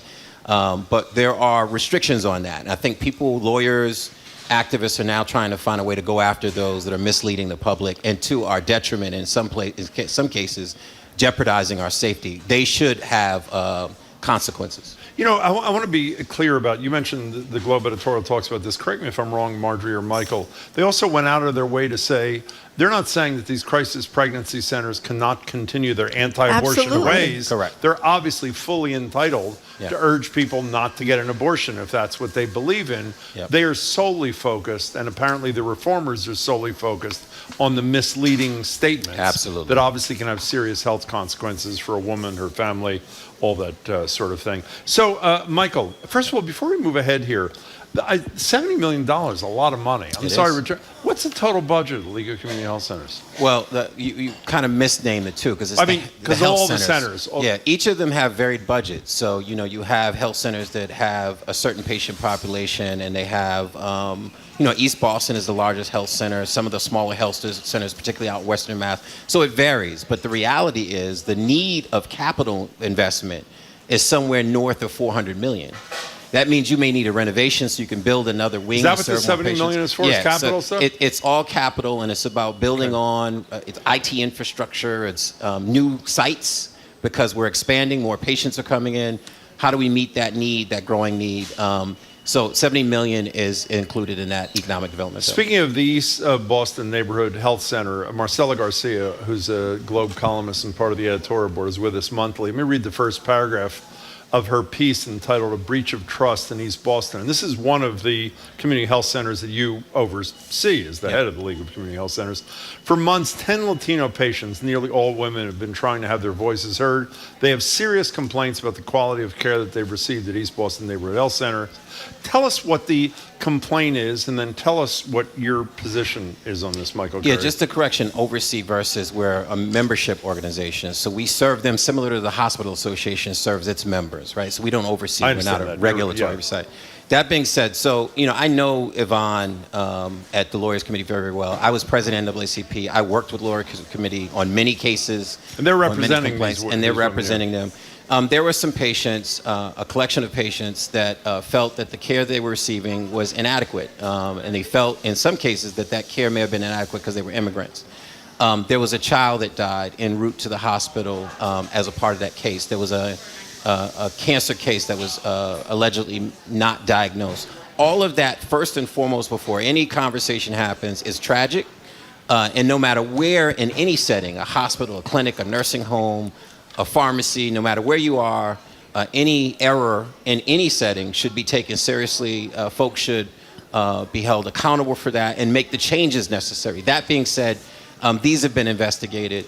As far as I know, both DPH and by the Center for Medicaid and Medicare Services, CMS, there have been no clinical findings against East Boston Health Center for any lack of quality. I would pause here to say this. East Boston, like all health centers in the country, are some of the most regulated entities in the country. Regulated in the sense that we're regulated by local public health departments, by state public health departments, by federal agencies because we're federally qualified. No entity in the country has half of their board has to be consumers. That means, Marjorie, if you're a health center consumer and you're on the board, you say, I don't think I got good care, you're at the board meeting, right? Jim Hunt, my predecessor, used to say, if you're not at the table, you're on the table or you're on the menu. At our tables, half of those folks sitting around. That being said, East Boston's had to answer to these challenges of those patients. What they do patient surveys. Quality's high, all indications of quality is high, but that does not negate the fact that there are people who felt like they didn't get quality care. And I know Greg Wilmot. I'd say this last thing. Who runs the joint. Runs the joint. He's a friend. He's worked at BMC, Blue Cross with me when I was there. I'd say this. When I used to go to East Boston 14 years ago, and I'd walk into the East Boston, right outside of the health center was this big mural of all these immigrants who had matriculated into East Boston, into US. And it was all a diversity. It was Irish. It was, name the population. Many of it was Latino, Hispanic. That was the model and ethic of the health center. They embrace immigrant communities. So I find it a little disturbing with Yvonne and some of the challenges that this was about discrimination. I've investigated discrimination. You can argue it's a quality of care issue and you can make your case, but don't argue it's discrimination because they care about those patients. Greg cares about those patients. Those doctors care about those patients. 70% of the patients they serve are Hispanic, and their staff are predominantly staff of color. That being said, it doesn't mean you're not accountable. A baby died, and you need to figure out who was accountable for that. And I think the investigatory process, the regulatory process will get to a conclusion. One last thing about this, though, which doesn't, well, I was going to say it doesn't relate to the complaints, but I guess it creates an environment for the complaints. You mentioned 70% of their patients are Hispanic. The Marcella's piece says 60% prefer to be served in a language other than English. 60%. Yet only 7% of clinical staff, doctors and nurses, which is so misleading, speak Spanish. Why is that misleading? So it's misleading that I'm a champion for health equity, and one of the campaigns that I've been on for years is the fact that only 5% of the doctors who come out of our medical school are black. Only 5% of the doctors who come out of our medical schools are Hispanic. That's a pipeline issue. That means that predominantly white universities they don't recognize our talent to say, no, we want you here. So many of them are going to Meharry, to Howard, to University of Puerto Rico, and we're not evaluating and matriculating and graduating pipelines of black and brown clinicians. That's the problem of society. The fact that East Boston has a higher number than most other clinical settings. Even at 7%. Even at 7%. And for her to characterize that in a way, and I appreciate her work representing the Hispanic community, you needed to give that context that we need a larger population of Hispanic private. The staff. By the way, in fairness, she says the next sentence, which I didn't read. Yeah, it's not. She says the center has translators and a fair number of Spanish-speaking administrators. Hold on. I think the story says clinicians. 22% of the staff, doctors and nurses, are Latino. 7% speak Spanish. 7% speak it's not Spanish. 7% of the staff are people of color. That is an unbelievable. I remember learning. I didn't even know that until about 6 months ago. We did a story about it. Yeah. 5% of the physicians are black. And then we talked about the racism of interns and residents. Yes, that people encounter. And just a real quick point, because I think we should finish that. There was a survey done of white interns and residents, I think in 2017 or 2018, where a majority of them thought that the skin of their black patients was thicker than that of white patients. Or had higher thresholds of pain. Thresholds, that's correct. I'm sorry. Black patients had the bottom line is this, and I say this to all your listeners, particularly your white listeners, that there may be a black or Latinx child right now that's meant to be that doctor that'll find a cure for cancer, your parents' cancer, but you'll never know him or her because they don't have the academic rigor, because they didn't get into the medical school, because they didn't have the social supports, and you need them to be what they were intended to be. And that's where we are as a society. We relegate talent to predominantly white men who will come on to be brain surgeons and epidemiologists instead of understanding that talent lies in every neighborhood, every zip code. We hurt ourselves by doing that. So Yvonne's issue and the issue that raised in the article is about a clinical workforce. That's not an East Boston issue. That's a societal issue. Speaking of that, before you go, I know we talked to you about Michael Cox when he was appointed by the mayor. Yesterday, he was sworn in as Boston's newest police commissioner. Here's a little bit of what he had to say in the swearing-in ceremony. There's been a great deal of talk about the incident that happened to me 27 years ago. And while this incident is absolutely informs who I am, it doesn't define me. I've worked to change policing since that incident occurred, and I will continue to do all I can to make sure that no black or brown person or any individual, no matter what their gender identity or race, is the victim to any kind of unconstitutional policing. And I'm not going to quote him exactly, but I think one of the ways he wants to get there is by diversifying the police force. We talked to Commissioner Evans, former Commissioner Evans, about this ad nauseum. Practically every month he was here, about the cadet program, etc. I know it remains, I don't know if Commissioner Cox said yesterday how he's going to get from here to there. This is one of these things, sort of like when Marjorie's talking about the Boston Public Schools. How many superintendents are going to go through in a row who say the exact same thing and nothing gets fixed? There was good intention. The commissioner I know best is Commissioner Evans. I think he really meant it in his heart. He made some advances, but there's a lot more to go. Can this be fixed within the civil service, whatever confines of the police department? Yeah, I mean, I've been engaged in this work a long time on every level about bringing diversity in. And I always make the joke that if you put a woman mayor in charge of the city of Boston, you don't have to find a binder full of women. Right, if anybody remembers the Mitt Romney. We do indeed. That when you're a woman, you don't have to say, I need to find qualified women. You know them. You don't have that preconceived notion that they're inadequate or not competent or qualified. I worked with Commissioner Davis. I worked closely and became friends with Commissioner Evans and Gross, a good friend of mine during his tenure. The reality is, I think what I'm excited about Michael Cox is, one, that he has a lived experience that's important for Boston. Two, he has a sense of urgency to change. That's the thing I think is different. He understands that if you really want to change policing in this country, it should be reflective of the communities they serve. That means I don't see you as a criminal because you got a baggy pants on, you got braids. That means I don't assume that you're about to steal out of the store, or I treat you with respect when you're driving by the construction site. I think that's where we've not been in Boston, and quite frankly, much of this country. We disrespect communities because we don't think highly of them. Or we want to get home to our families, so we think, okay, you're a threat. I've been treated like a threat since I was a child in Roxbury. I don't want to be treated like a threat anymore. And that means a Michael Cox can change the culture of policing. And one of the ways you change culture is the diversity. Because that black or brown police officer who comes from my same neighborhood won't see me that way. And he'll tell his colleagues, don't treat them that way. And I think that's what I'm excited about Michael Cox. Well, one of the things that we talked to Commissioner Evans about is the whole veterans preference thing. I mean, I get people that serve their country, Iraq, Afghanistan, or just join the service, get some preference. But it seems to me it matters a lot more to have people from Boston. I mean, it's like kind of a standing joke. For as long as I've been here, you see some scene of some terrible thing happen, some poor black kid gets shot. It's always white cops. You see a fire. It's always white firefighters. You say, and some of them are from like Sturbridge or East Overshoe. On every level of law enforcement, from FBI down, predominantly white males. The January 6th cop is living in New Hampshire, remember? On the That's Boston right. Police Force? He's been gone for a long time, and we don't know what's going on with him.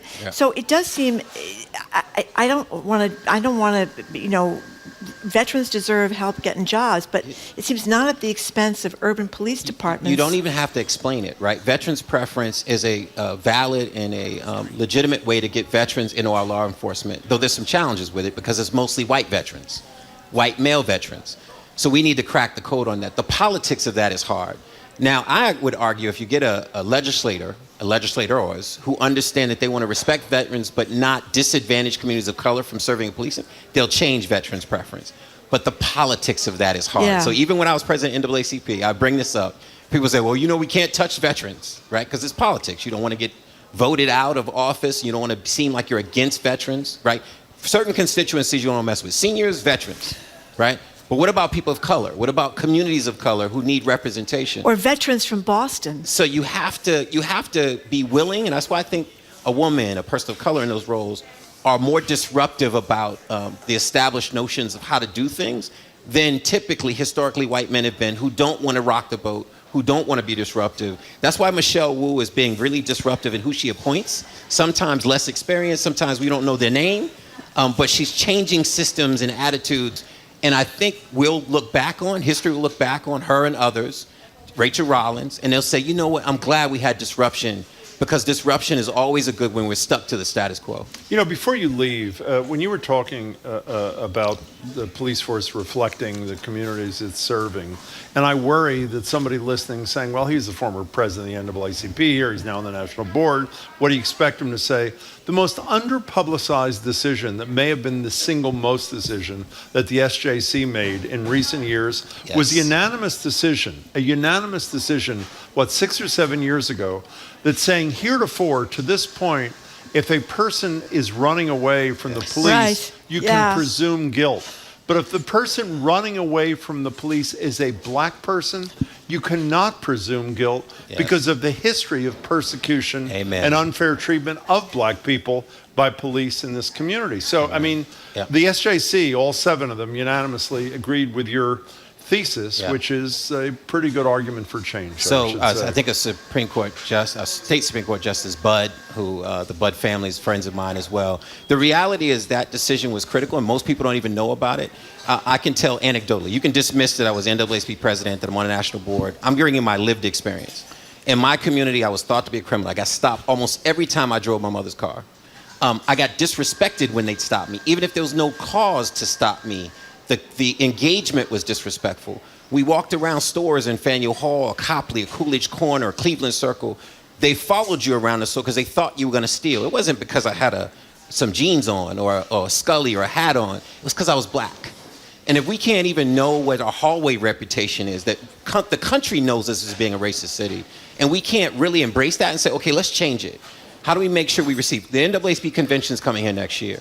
Some 7,000 to 10,000 black folks will be in Boston, all around the city, and it's going to make people uncomfortable.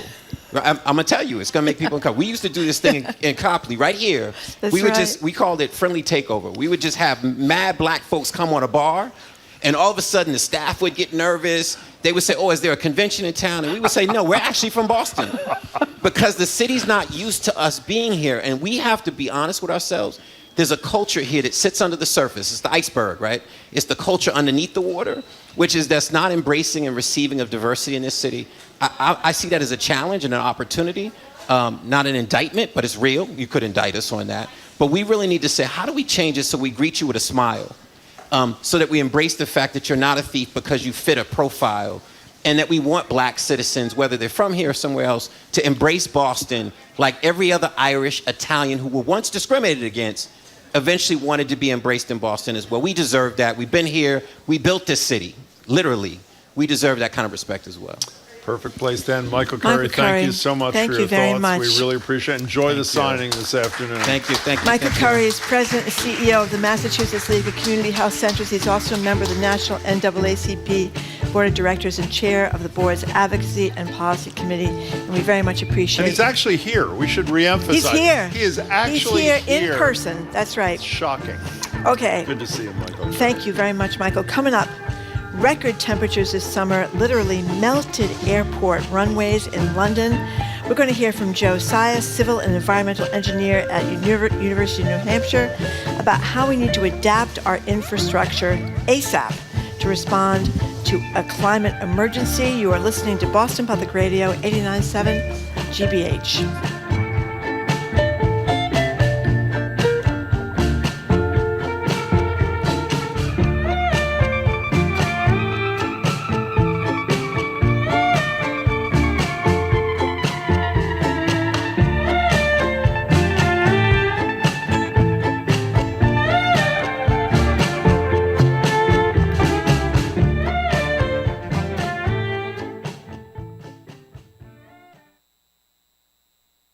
GBH's Morning Edition with Paris Alston and Jeremy Siegel. We have a newsletter called The Wake Up, which is a way for us to not only round up everything that we're talking about and seeing. The Wake Up is also a place where you can talk to us. A place for you to tell us about something interesting you've seen around town lately. We've had a lot of people who want to be part of the conversation, and we want more people to be part of the conversation. You can do that by going to gbhnews.org/thewakeup.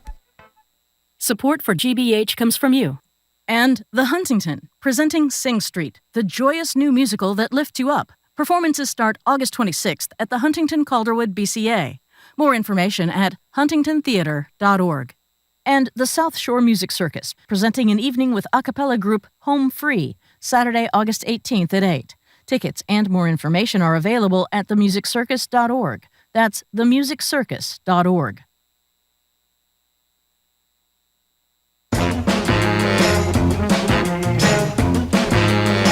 Welcome back to Boston Public Radio. I'm Jim Browdy. She's Marjorie Egan. We're live at the Boston Public Library, streaming on youtube.com/GBH News. This summer, record temperatures and extreme heat waves were so severe, parts of an airport runway in the UK melted.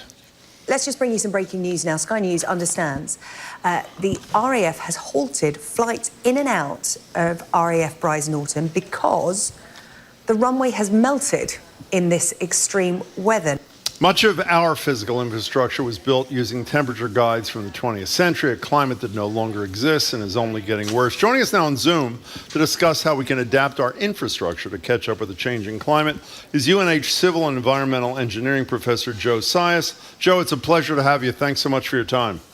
Thank you very much for having me on board. I appreciate the opportunity. Great. So we just heard that those horrible reports from Great Britain about the runways melting.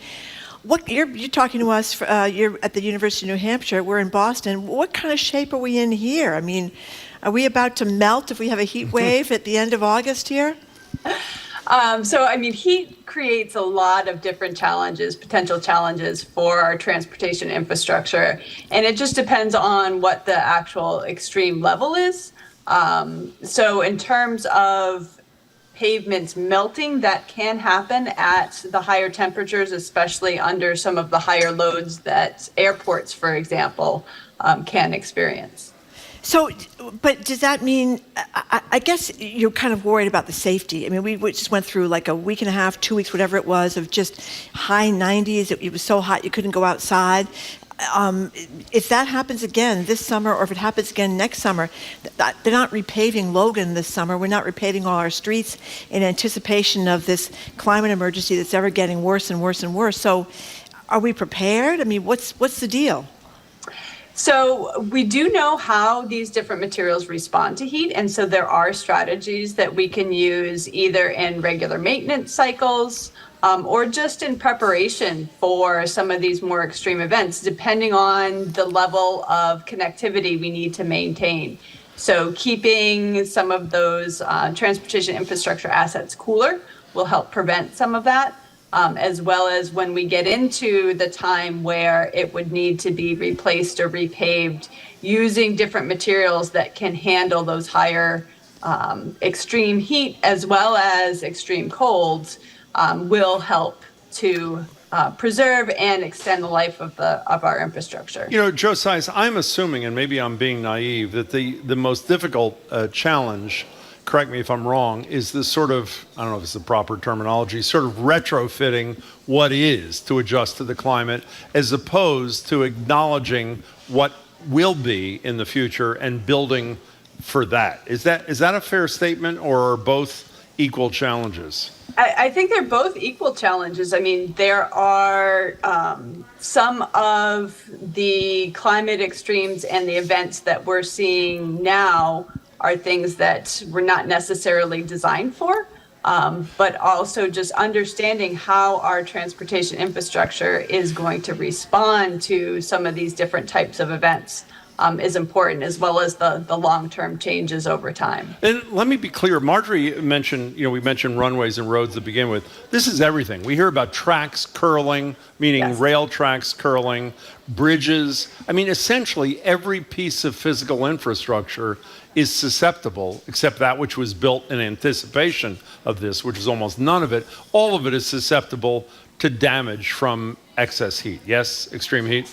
Absolutely. I mean, extreme heat is going to make those transportation components want to expand. So as long as they're designed with the ability to expand the appropriate amount, then it can be handled. And as long as they're maintained so that expansion and contraction can happen, that can help. So it just depends on the level to which that particular component was designed, how it's been maintained, how it performs under the extremes that we're seeing more and more frequently. So I'm a little nervous about asking this question for fear that the answer will be no, but I'm praying it'll be yes. When the Congress did the $1.2 trillion infrastructure bill, seems like ancient history, was climate resiliency, both in terms of forward-looking as well as maintenance, was that funded in this bill? There's actually quite a bit if you look at the US DOT's strategic plan in terms of what they're looking for Great. both the research and development as well as just the regular strategic plan goals. Climate and sustainability is a big part of it. So there's a significant effort ongoing and moving forward in this area. So I guess I'm wondering, the T is a different thing, obviously. We're rebuilding a whole section of the T in Boston. I hope they're worried about climate going forward. But I think we should ask the governor when he's here on Thursday if that's part of the game plan. Yeah, I don't know. Month. And I don't know about Governor Sununu. Didn't we have a big showdown with him up in New Hampshire? That's about the Transportation Climate Initiative. Yeah, about the climate initiative. So correct me if I'm wrong, I don't see Sununu as a climate crusader. Do you have the sense that he's doing things or making sure that things are being built with these kind of concerns up in New Hampshire? Because it didn't seem like he was even a climate guy. So a lot of what happens in terms of adapting and planning for the future climate happens more at the local level. Yeah. So the locals that are really experiencing some of these effects, because it really does affect local communities at a higher rate and greater proportion than, say, the state infrastructure. Because typically the state infrastructure is designed to different standards that can usually handle a little bit more extreme, but also just because of, for example, the miles of roadway that are under local government purview. So, there are folks at the local level, municipal level, and as well as at state DOT, the ones that are actually doing the designs, as well as the consulting companies and the engineers are aware. And it's a matter of making sure that the policies are in place and the design protocols, design standards are in place to use the best information that we have for designing the infrastructure. Well, it seems to me also, you can be a climate denier, Marjorie, and a big-time climate denier. You got to go back home when you're a member of Congress or a governor, and if the road's cracked or melting and the tracks are curved, you're going to take a lot of crap. So excuse me, we're driving around on potholes nonstop, aren't we? No. But the basic concept that even if you're in la-la land around climate, whether you believe that it's phony or you just pretend like you believe it, at the same time, the bread and butter for every politician is making sure that literally and figuratively, the trains run on time. So I don't think it is necessarily in conflict. Am I being naive, Josias, or no? So I think the more that folks experience it, never mind the attribution of why it's happening, but the fact that it is happening and the experience does help make sure that we're planning and doing things differently moving forward. I assume up until the worst of climate change, you were probably a pretty lonely professor, and now I'm assuming your line is like burning, literally and figuratively. She's laughing, so I assume the answer is yes. Bill McKibben is with us every month, who sort of is arguably the most important person maybe in the world on climate change. And one of the things that he's been making, one point he makes every month of late, is this myth that clean energy is more expensive than fossil fuel stuff, is a myth that doesn't exist anymore. In terms of climate resiliency vis-a-vis the infrastructure, is it more expensive to build a road in 2022 that is able to weather extreme heat than it is to build a road under conditions that existed 20 years ago? Or are we talking the same amount of money, Josias? So when you look at the cost of that roadway over its lifetime, it's less expensive to build it to the higher standard now. Because you won't have to spend as much money on maintenance, is your point. Exactly. Maintenance and just the cost of the user, delays, increased fuel costs. all of that goes into it. So you really have to look at infrastructure investment in terms of the life cycle cost and not just what does it cost the day that you build it. We're talking to UNH professor Joe Sias. Sorry, I pronounced it wrong. My apologies. About climate resiliency and our roads and our bridges. You know, I don't know if you saw this, Professor, but there was a piece in the Globe about Chelsea that has this heat island in the city of Chelsea. And I wonder, just in general, they were talking about there, because of where it's situated in the city, not enough trees, that the temperatures there can be really, really hot, much 20 to 50% higher than other parts of Massachusetts or even of Boston. And things that they're doing, like putting a white roof on a nearby Boys and Girls Club and lighter gray asphalt instead of dark asphalt. So tell us some of the things that you know about that people are doing creatively to make really hot places less hot. Well, it's really all about reducing those spaces that are going to soak up and trap the heat. So the lighter colors, more vegetation, so the green roofs, the complete streets types of concepts where you've got more vegetation, trees, there's management of stormwater, there's accessibility for different modes of transportation, so encouraging more pedestrians, more bikes, more public transportation, making that more comfortable as an alternative. All of those things that can be done help just overall in terms of the, helping to reduce and decrease that heat island effect, but also helps everyone. It helps the human population, and it helps with the equity and the accessibility to transportation infrastructure as well. I'm sorry, go ahead. Let me ask a dumb question because I don't know anything about this, but I assume that the lighter gray asphalt is better than the black asphalt and the white roof is better than the black roof because it has to do with retaining the heat? Yeah, the albedo. Yep, okay. Joe, I want to return to what I asked you about a minute ago about the cost of these things, and your point that in the long term it's cheaper to do climate resilient infrastructure because of the less maintenance along the way.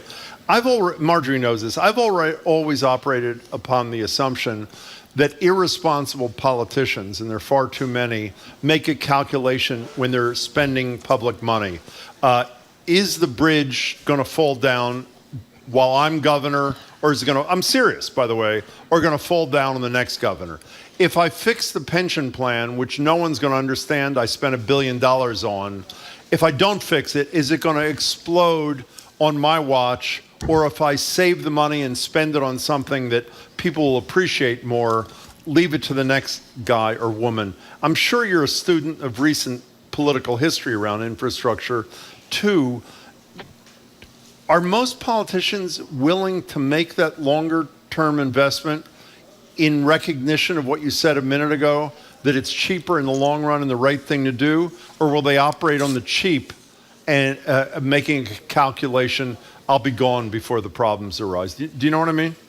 I know what you're saying, and I can't speak, obviously, for various politicians, but I think what really needs to happen is that shift in mentality from the general public as well, to have everyone start thinking about the longer term effects, and not just the immediate costs, and what's going to happen during a certain, somebody's tenure in whatever office it is. I don't think that necessarily starts with the politicians per se. I think it starts with the general public and the understanding and the education that this is something that we have to think long term. It's not just something short term that is there's not a quick fix to it. It needs long term planning, long term investment. And I think we need that shift in the approach from everyone. Another, I guess, a comparable concern, and I'm assuming when we're talking about this, Joe Size, virtually all physical infrastructure is in play here, whether it's a road, a bridge, a highway, it's a road, everything. You're nodding, so you agree. What we have learned about physical infrastructure, let's take schools, for example. You're in a wealthy suburb, the schools are likely to be pretty nice. You're in a poorer neighborhood, a community of color, it's likely that the school is not in physically the same sort of shape and same sort of upkeep. Is that a concern of in terms of physical infrastructure beyond school buildings in your craft and what you do and your colleagues do for a living, as sort of the social inequity issue? Absolutely. They're historically in those underserved areas and underserved populations, the investment in the infrastructure, specifically the transportation infrastructure, has been much lower as well. And so that, again, as part of the infrastructure bill, the focus on equity is also very strong and important to start bringing that into play. I have one last question from me. If everybody is on board, which I know they're not, but for argument's sake, everybody's on board, the money's there from the infrastructure law, the $1.2 trillion. Do we have all the technical knowledge and skills to do things properly, or is that still a work in progress? Do we know how to make things that are climate resilient going forward? In a lot of ways we do. There are some of, the variations and the levels of the extremes that we don't necessarily understand how certain infrastructure components might act under a combination of things or a combination of events or cascading events or different types of consequences from one action somewhere else.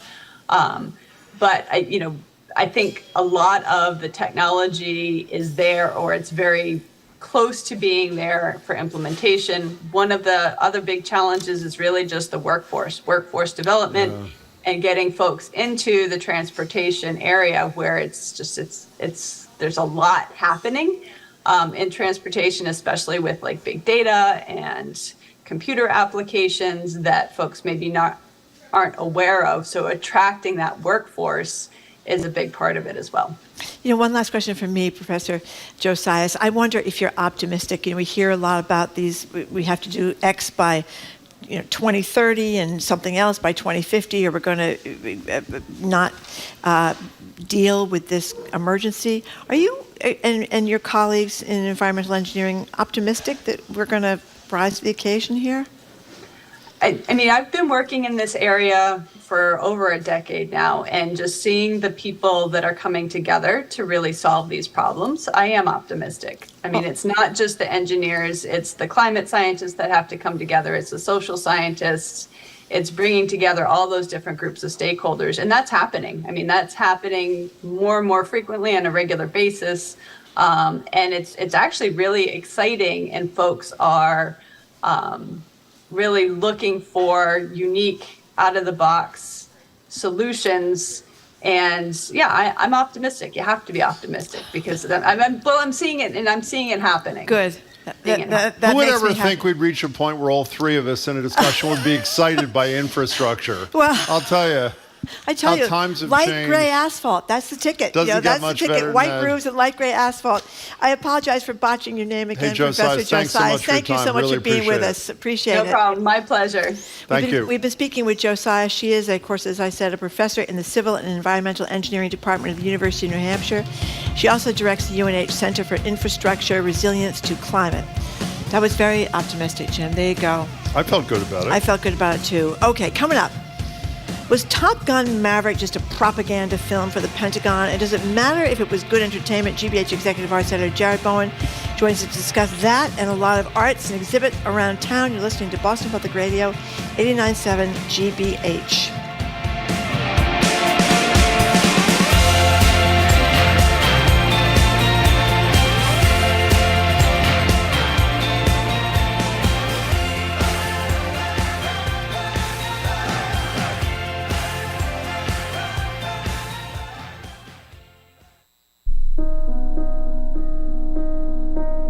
The January 6th committee has been uncovering what led up to the insurrection, but what's lurking beneath these hearings? What we're really observing are the consequences of the fear of white status decline. I'm Mary Louise Kelly. How race is playing an unspoken role this afternoon on All Things Considered from NPR News. Today at 4, here on GBH News 89.7.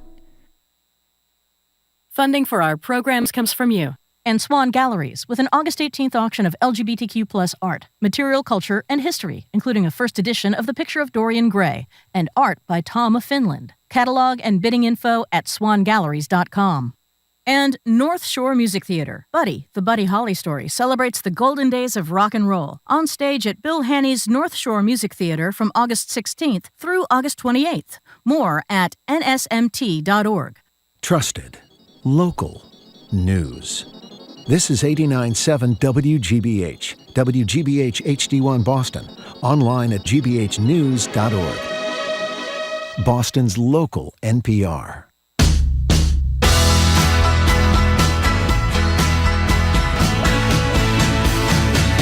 Welcome back to Boston Public Radio. Marjorie Egan, Jim Browdy, live at the Boston Public Library and streaming at youtube.com/GBH News. We're now joined by GBH's Executive Arts Editor. That would be Jared Bowen. Hello, Jared Bowen. Hello. Hey.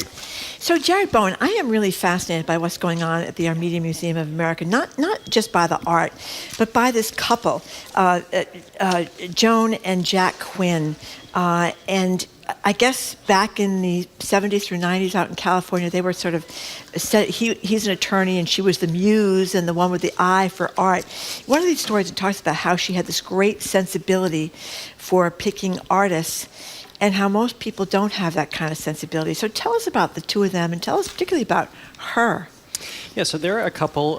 He has since passed away, and they, as you mentioned, in the 60s, 70s, and on, they were out in California, and we had very great lives. He was an attorney. They lived in the house that Oliver Hardy and Ed Sullivan lived in Beverly Hills. But during that time they were there, they were so attuned to the art community, and they befriended tons of artists and supported them and championed them. She was somebody who was an editor for some of the Condé Nast publications and Interview magazine, so then Warhol came into the picture. And so they had this great artist circle. But again, when all of these artists were really young, we'll flash forward decades, and a lot of them are blue chip artists now, like Warhol, like Basquiat, like David Hockney.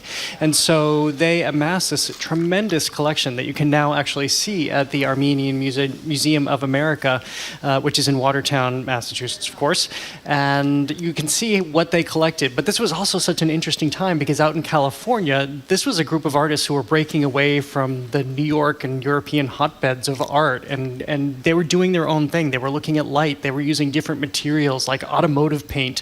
And it was just about exploration. And then you had these great supporters like the Quinns who could, again, support and champion them by their work and introduce them to others and do what they did. And the connection is she was Armenian. She is it's Armenian. Her heritage. She is, okay. Exactly. But it sounds to me like, and correct me if I'm wrong, that she was able to see great talent, in an unusual way, because a lot of these artists that she picked out early on became, as you said, blue chip artists and superstars. Well, I think it's a combination. Certainly, they both had good eyes, and I should mention he was an attorney, but he also used that for good, helping artists who don't necessarily have the business prowess when you're trying to focus your life on your art. But they had a way of seeing people, and I think that's what resonates when I saw this collection. Now decades later, you realize, well, of course they knew who they were collecting because they became so successful and famous, but you also know that this was collected with emotion, that they wanted to help these people, they wanted to support them, but at the same time, they were fine-tuning their eye as this new form of art was developed. By the way, there is one hilarious story that the curator shared with me, or I should say he's the executive director of the museum. You'll see a drawing of Joan Quinn's hands, her jewelry-laden hands. It's being done by Basquiat, as apparently she was talking to Warhol, and as she has just passed some joints that had been left at their house by Divine, the staple of John Waters' films. So this was also kind of an artist circle in life they all had. The other really fun part of this is that it became a thing after a while to paint Joan's portrait. And so you have a small side exhibition within this larger exhibition of all of these artists just painting her in all manner, from minimalist to abstract to anime, and because people were so focused, she's a very beautiful woman, and then to have all of these different artistic interpretations of her just adds to, I think, this allure of this love of the arts. Where is the Armenian Museum in Watertown? It's right off of Watertown Square. Oh, it is. Yeah. I didn't know that before. We're talking to Jared Bowen. So can we go from a wonderful story to a horrible story? Masmoka is one of the great, relatively new museums. So I read the story in the Boston Globe about this one-day strike plan, and it turns out, I didn't realize the union that I used to belong to is the union that is representing the workers there. This is disgraceful. They have, according to the Globe story, 2/3 of the nearly 100 unionized museum employees make less than $15.50 an hour. What's going on here?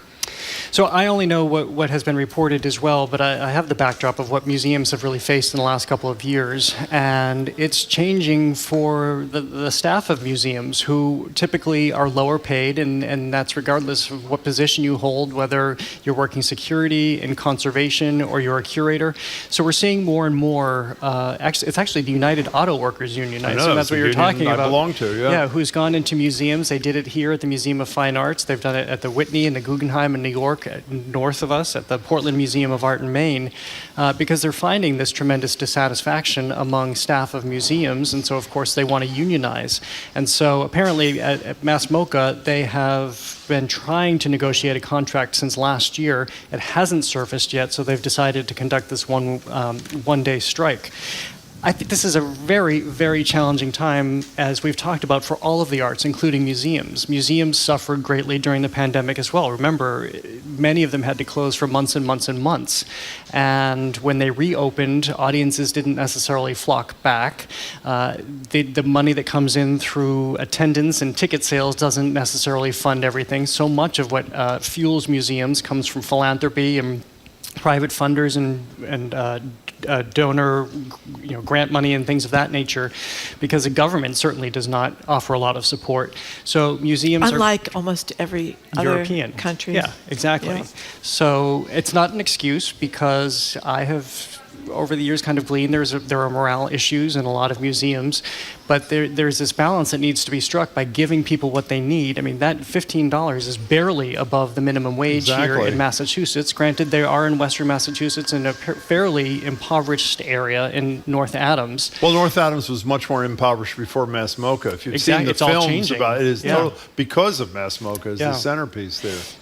Let's get back to this. So, the United States does a lousy job supporting its art. Horrible job. Because that's seen as the the coastal elites, the West Coast and the East Coast. Is that why? I mean, you look at what when you go overseas. Jim is always going overseas. I'm not always going overseas. You hang out in the Champs-Elysees, but you do. You're always texting me from Paris. What are you talking about? I am. But you do see the devotion, the government devotion to whether it's Italy, whether it's Great Britain, whether it's France. What is our reason? That's not a very impressive reason, is it? I think you've just hit a part of it. You look at Italy; it's just woven into the culture, and no matter who you are, you always, growing up generation after generation, you're going to the opera, you're going to museums, because it's just there. They've always been there. For some reason, we have this disconnect in this country, and that's not necessarily the case. And so you've never seen government really step in and support it as though it's something that's deeply woven into the fiber of this country. And I think it's so much about elitism and this perception of what museums are, when, as I talk about all the time, the arts are a huge economic engine, and not just in this area where they completely are. I think it's now a $2 billion annual industry in the greater Boston region, not just within the city. But you look at other parts of the country that have great museums, like the Crystal Bridges Museum in Bentonville, Arkansas, founded by the Walmart family. They're expanding. I mean, it can be transformative. As Jim just mentioned, Mass MoCA changed the museum going and arts fusion in North Adams, Massachusetts. Let me say a positive and a negative thing before I move on. I can't think of the name of the film. Maybe one of our colleagues can come up with it. I had the woman who made it. Museum Town. Is that what? Museum Town, that's what it is. It's this beautiful, 60-minute maybe film that the development person she was the development, whatever. It's a beautiful thing about how it goes from this abandoned factory, essentially, with this brainstorm. Somebody at Smith College has an idea, and then all of a sudden the mayor, John Barrett, to make a long story short, it goes from this downtrodden old mill town to this up-and-coming, almost boutique, and I don't mean that in a pejorative way, town, because of the creativity and the brilliance. That's the good news. And by the way, if you've not been to Mass MoCA, because it's a long way away, it is a great museum and physical thing. The New Bedford Whaling Museum. Yeah, it's what great. A fantastic, I was there yesterday. Isn't that just that whole square, all the houses around there and stuff? But I remember when I was a little kid, we used to go to the Fall River Historical Society because they had the remnants of Lizzie Borden's stomach that they did, after the murders. That's Fall River. Maybe it was the parent's stomach. It was somebody's stomach, and they had all the pictures of the dead father and stepmother and stuff like that. But, you're fascinated by this stuff. And the Whaling Museum, who isn't fascinated by whales and all those the bones? No, let me tell you something. The notion you can see a dead person's stomach in a museum in your hometown. But can I get back to this? I understand times are tough. You can't ask people to make no money and do this work. And I know that the line in these, and again, I use this, in these elite institutions, and I love Mass MoCA, is the art is so important, and it is really important that they're going to have to be sacrifices. You can't ask human beings to work for these kinds of salaries so that the world can benefit from the art. You either got to figure out, you got to reconstruct whatever your operation is, but you can't ask people to work for this kind of salary. You just can't do that. And I hope they come to their senses. I agree, and you've seen other museums that they've cut the hours. In some cases, they've had to cut staff. Museums are not open with the regularity always that they have been. There has to be a new manner of operation now. We're talking to Jared Bowen, and by the way, that strike is a one-day strike planned for this Friday at Mass MoCA. And again, if you haven't been out there, really, it's a several-hour drive, but it and the city it's in it's spectacular. It's really great. Okay, tell us, Jared Bowen, about Fantasy and Truth at the ICA. Yeah, this is such an interesting show that just opened, and it's the work of Jordan Nasser. And he is American, but his father is Palestinian, mother is American, and so he's always grown up having this kind of conflict about who he is and who he is when he goes to the Middle East. And is he Palestinian? Is he Palestinian enough? Is he Arab enough? Yet who is he here? And so he's kind of interrogated that history in himself through embroidery.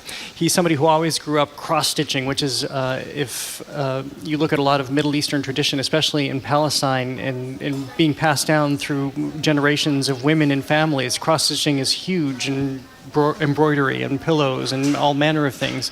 And so he has an exhibition at the ICA right now called Fantasy and Truth. The reason that it's called that is he's taken the title from Khalil Gibran, but he is looking at how the Palestinian diaspora looks at their own homeland, essentially, and what they either remember or how they envision it. So he's created, among other pieces, these two massive landscapes, all done in embroidery, but he does the actual landscapes, the mountains, valleys, sky. The rest of it is done with an exchange from an embroidery collective in Palestine. And he visits these women. In fact, I believe he's on his way there right now as we speak, or just arrived. And they have this trade back and forth, and it becomes this whole conversation. So he, especially with these most recent pieces, he was working on his part here simultaneously with the women working on their parts there. And then they send their pieces over, and it kind of inspires how he works. And because he's now been doing this for years, he's informed the way they work. They always worked in very traditional forms. Well, a flower has to be done just this way. But then when they see what he does as an artist and his artistic viewpoint, it's kind of broken open to some degree what they're doing. So this is a very, very layered show with lots of conversations, all from, I think it's so fascinating, all from this fundamental question that he's had his whole life. Okay, so let's go to a movie. Excuse me, I want to point out that our staff is telling us it was the vials from the stomach of the murdered father and stepmother. Just want to be clear, not Lizzie Borden herself. That's one of the highlights. You go to Fall River, it's one of the highlights of it. It is. And you can also we see... spent a lot of time in my childhood up there checking out those vials. You know what they also have in that museum? The handcuffs that were first put on the former mayor, Jazel Correa, before he was led to jail.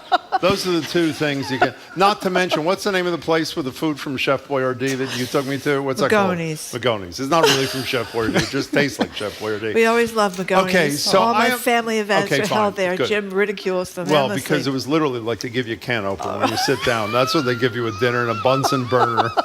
Okay. Not so bad. No, that's not true. Well, actually, that's not true not either. True. Okay, so Top Gun Maverick or whatever it's, I have zero interest in seeing this. Is it one of the 5 or 6 biggest grossing films like in history or something, right? I would imagine, yeah. Okay, in other really words, you good. don't know. Okay, I don't blame you. Here is a little sound from the trailer before you find out there, those of you who love this movie, why you should not love this movie. Jared's going to tell you after this. Who the hell are they going to get to teach us?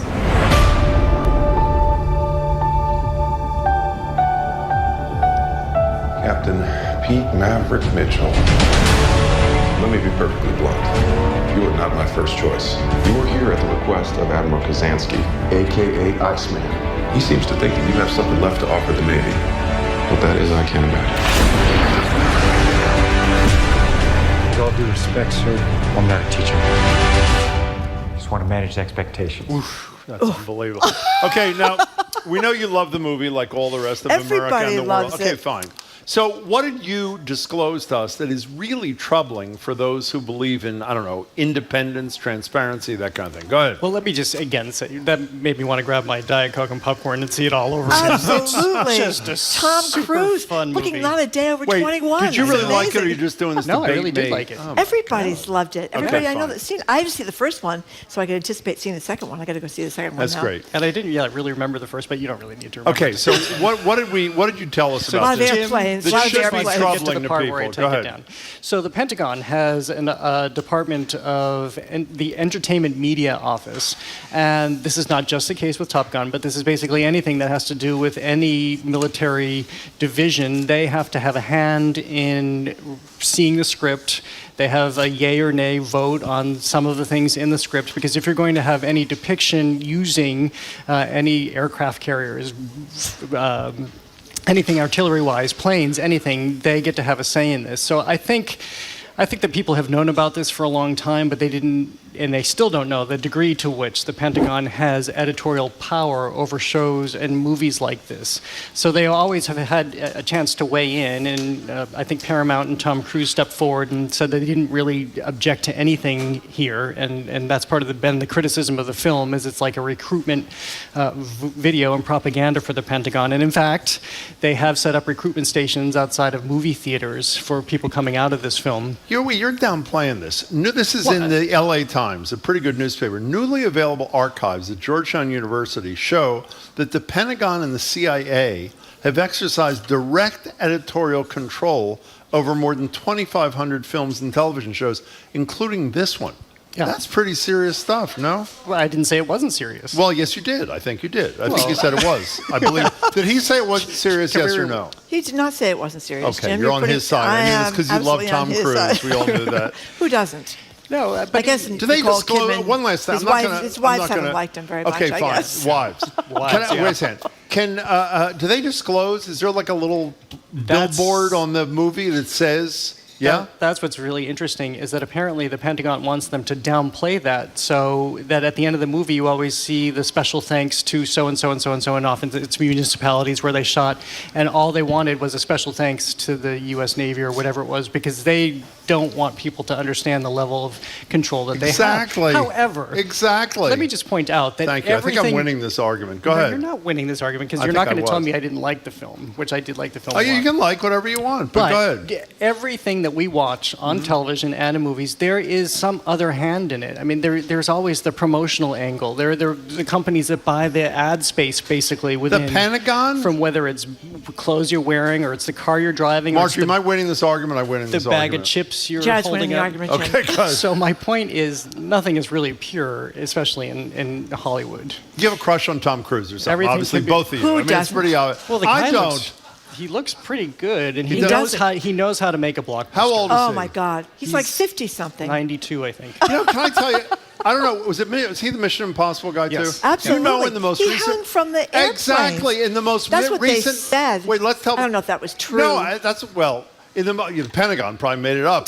In the most recent Mission Impossible film, he does all his own stunts. They say he is holding on to the wing of a jet as the damn jet takes off. Yeah, I find that hard to believe. I very find that hard to believe. so. Well, But you know remember what? the last Mission Impossible? I think it was the last Mission Impossible, and he does have a new one because I saw the trailer for I'm Top sure Gun. you did, yeah. He was leaping over a building, and I think he crushed his ankle or something like that. So he does. So sad. And Yeah. that was from his mouth, not the Pentagon's. Okay. As I said, the wives didn't like him very much. But anyway, he's been through 3 of them now, I think, right? The last one was upset about the Scientology.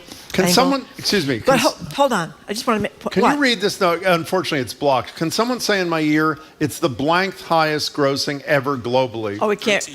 13th highest grossing ever globally. There you go. 7th highest grossing Everybody loves it. domestically. I mean, It's that's a lot of fun. unbelievable. You know what I loved at the end of the first Top Gun, though? It was like the mob. You know, they gave thanks to all the Navy pilots, the actual ones who did the flying. I don't think Tom Cruise actually did the flying. And they all. I think he did. They all, He probably did do it. He does everything. He was hanging from the wing While he was flying the plane. Went through the sound barrier.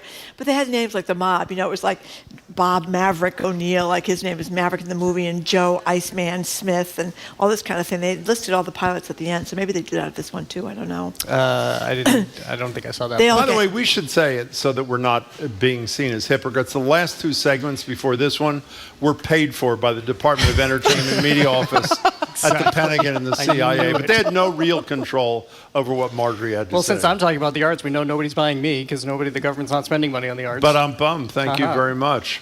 Okay. Nice to see you, Jared. Jared Bowen, thank you very much. I think we're done Except for already. what I said. No, it's not. It's not for what you said, Jared. You can never say anything. By the way, in a moment of seriousness, the only issue for me is if you're going to do this kind of thing, you let the public know. I mean, that's the bottom line. And we don't You disclose it, and you don't. And I did say we still don't know the level to which they're involved. Thank you. Yeah. So what should they say? The CIA has censored this film? Should they say that at the end? CIA had approval over the script or whatever the hell the Direct facts are. editorial control. Well, that's pretty serious, a big don't you deal. think? But we all love Tom Cruise, except for the three wives, Except as for the I've said wives. 19,000 times by now. Okay, I don't love thank you Tom very Cruise. I really don't love Tom Cruise. I don't. What has he ever made that was Not even great? a That little thing bit? where he played the guitar when he was like 12 years old, the air guitar. What was that? movie? That was Risky Risky Business. Thank you, John Oh, my Park. goodness. How could you not like I Risky didn't like Business? that either. What about Jerry Maguire? Jerry Jerry Maguire was you pretty had good, me actually. Rain Man? at hello. Rain That was a Man. great line. Rain Man. That was great with Dustin Hoffman. He was not in He was Rain Dustin Man. Hoffman's Of course he brother. was. He was? Yeah. Tom Cruise? Yeah. How old was he in Rain Man? Like 20-something probably. Wait, the John Voight Dustin Hoffman movie? No. That is Oh, that's Midnight Cowboy. Sorry. Okay, so I made a small Jeez, mistake. Jim. Sorry. I think we should move on. This is a fun Okay. game. I like this game. All right, we've been speaking with Okay. GBH Executive Arts Editor Is Jared this Bowen, live making or is this on fools tape? I of can't- ourselves all over the Thank you. place. Speak for yourself. Yeah, Or up actually, next. speak for me. Up next. Nice to see you, Jared. Good to see you. Thank you very much, Bye. Jared Bowen. Jared Bowen. Up next is CNN's John King. You're listening to Boston Public Radio 89.7 GBH. We're broadcasting live as we do every Tuesday and every Friday from the Boston Public Library.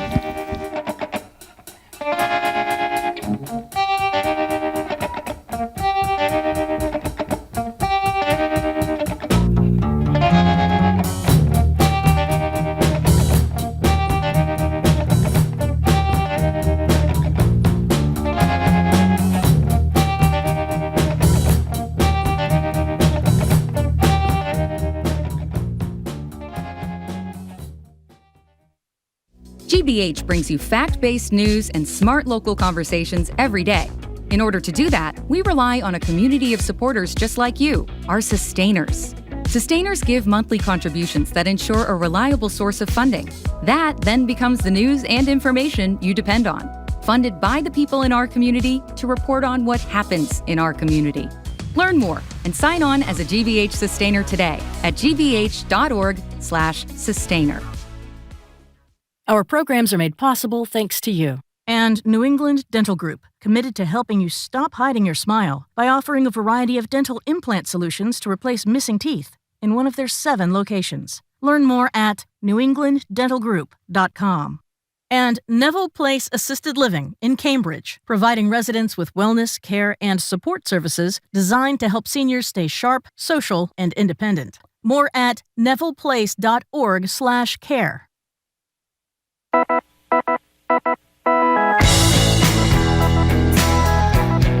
Welcome back to Boston Public Radio. Marjorie Egan, Jim Browdy. We're live at the Boston Public Library, streaming at youtube.com/GBH News. Joining us now on Zoom from CNN is John King. He's their chief national correspondent on yet another huge day. He hosts Inside Politics, by the way, weekdays at noon. Hi there, John King. Streaming, that's the wave of the future, right? That is right. Someone said that. I'm not sure, but I think so, yeah. We're usually lagging behind here, but we're trying to catch up here at Boston Public Happy Radio. Tuesday on the interwebs. To you. Yes, thank you very much. So, John King, there's been so much going on with former President Trump. We haven't heard that much about what the current president is doing in the Inflation Reduction Act so-called. I don't know how much it actually reduces inflation, but anyway, they're signing it. How big a deal is this? It's a ginormous, that's not a word, but I'm going to make it one. It is a ginormous policy deal for the Democrats because of what it does. Number one, it does something Democrats have wanted to do for years. They couldn't even get this into Obamacare because they couldn't get the votes if they left it there. It allows the government, Medicare, to negotiate prescription drug prices. So it should cut drug prices for seniors.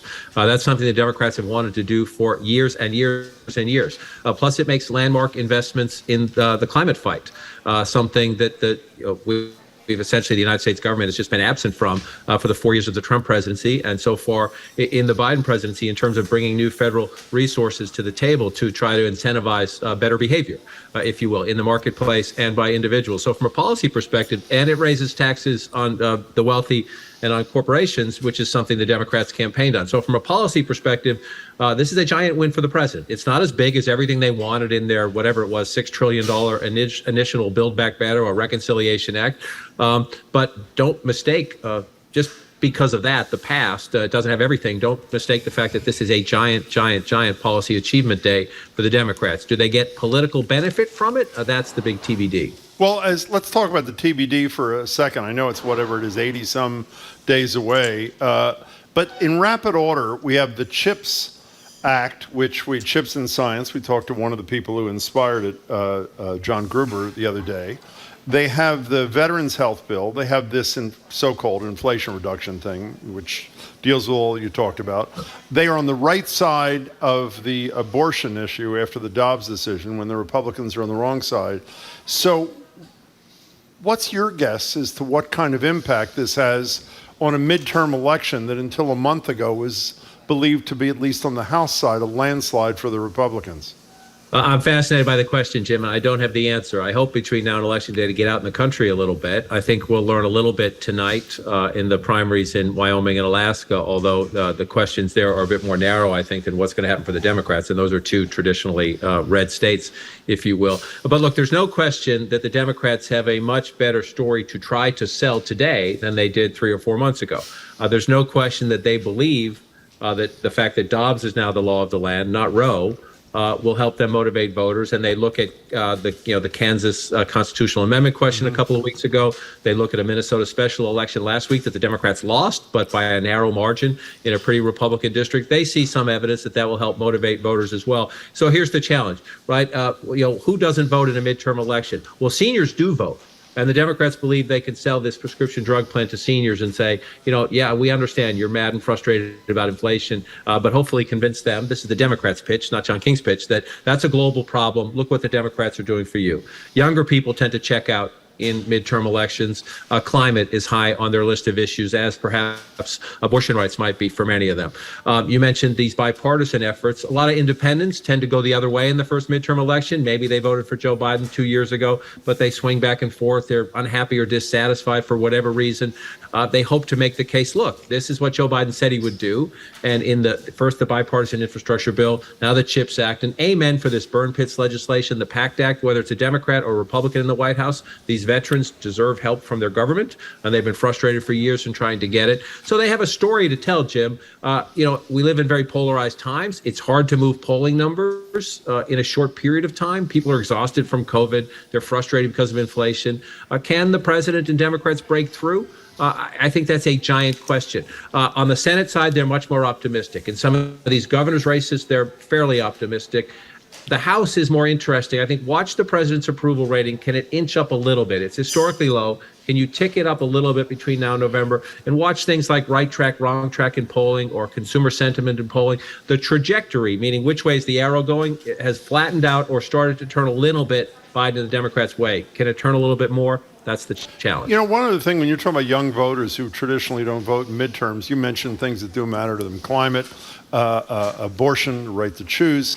Also, we ridiculed Joe Biden for what's taken him so long on loan forgiveness. We had Elizabeth Warren with us at the library on Friday. She wants $50,000 forgiven. It's unlikely he's going to do that. It's much more likely he's going to do 10. But the reality is, I assume he waited until closer to the election so that it's fresh in the minds of young voters. And while some may say, I wish I got 50, 10 ain't nothing when you're drowning in college debt So it seems to me that's another thing that's going to be a fairly big deal for them, no? I do think you're right. He did a small piece. I don't have it right in front of me. This happened just before my show today. But he did a small piece on student loan forgiveness today. I think it's more students who specifically went to ITT, a now defunct technical institution.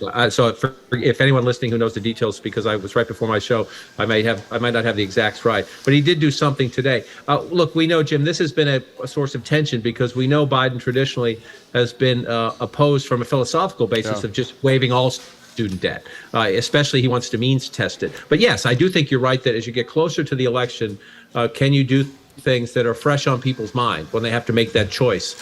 Do I get out and vote? And I also would say this, I just gave you a historical perspective. The 2018 midterms turnout was pretty high. The 2020 presidential election turnout was high. So I think one of the questions I have this year in this, 2018 it went up. Here you are in 2022. Are we in a new era when it comes to turn? There's a lot of things where we just think, I give you the historical perspective because I've been doing this, since the invention of the wheel. But sometimes you got to throw the old stuff out because things do change. And that's one of my big questions. Is turnout down this year, or do we continue to have high turnout elections? So it is election day in Wyoming. Liz Cheney's on the ballot trying to hold on to her seat. Doesn't look too promising for her. Lisa Murkowski out in Alaska, who also voted to impeach the president. What's going to happen with Murkowski, Cheney, and Sarah Palin, who's also running for Congress in Alaska? The Palin story is it's compelling. Whatever your view of Sarah Palin, sometimes it's hard to come back in politics because voters are normally looking for something new. But 14 years after she was John McCain's vice president, so she's on the ballot twice today. We will know, it'll take a couple of days to count the votes, but we will know who finishes the final 4 months of the late Congressman Don Young's term.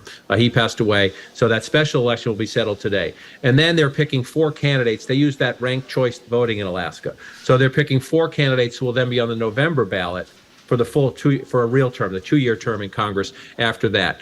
So we'll see, if Sarah Palin becomes the congresswoman, the temporary congresswoman for 4 months. We'll know that in the next couple of days. I don't think we'll know tonight.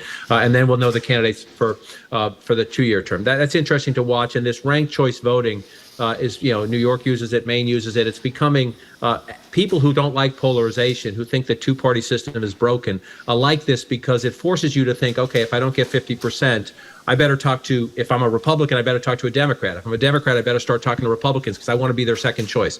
We'll see how it plays out. Murkowski will make the ballot in November. Again, I think the question tonight is, do you see anything in the voting, the same ranked choice voting applies? Do you see anything in the voting tonight that says she's weakened or strengthened, for that matter?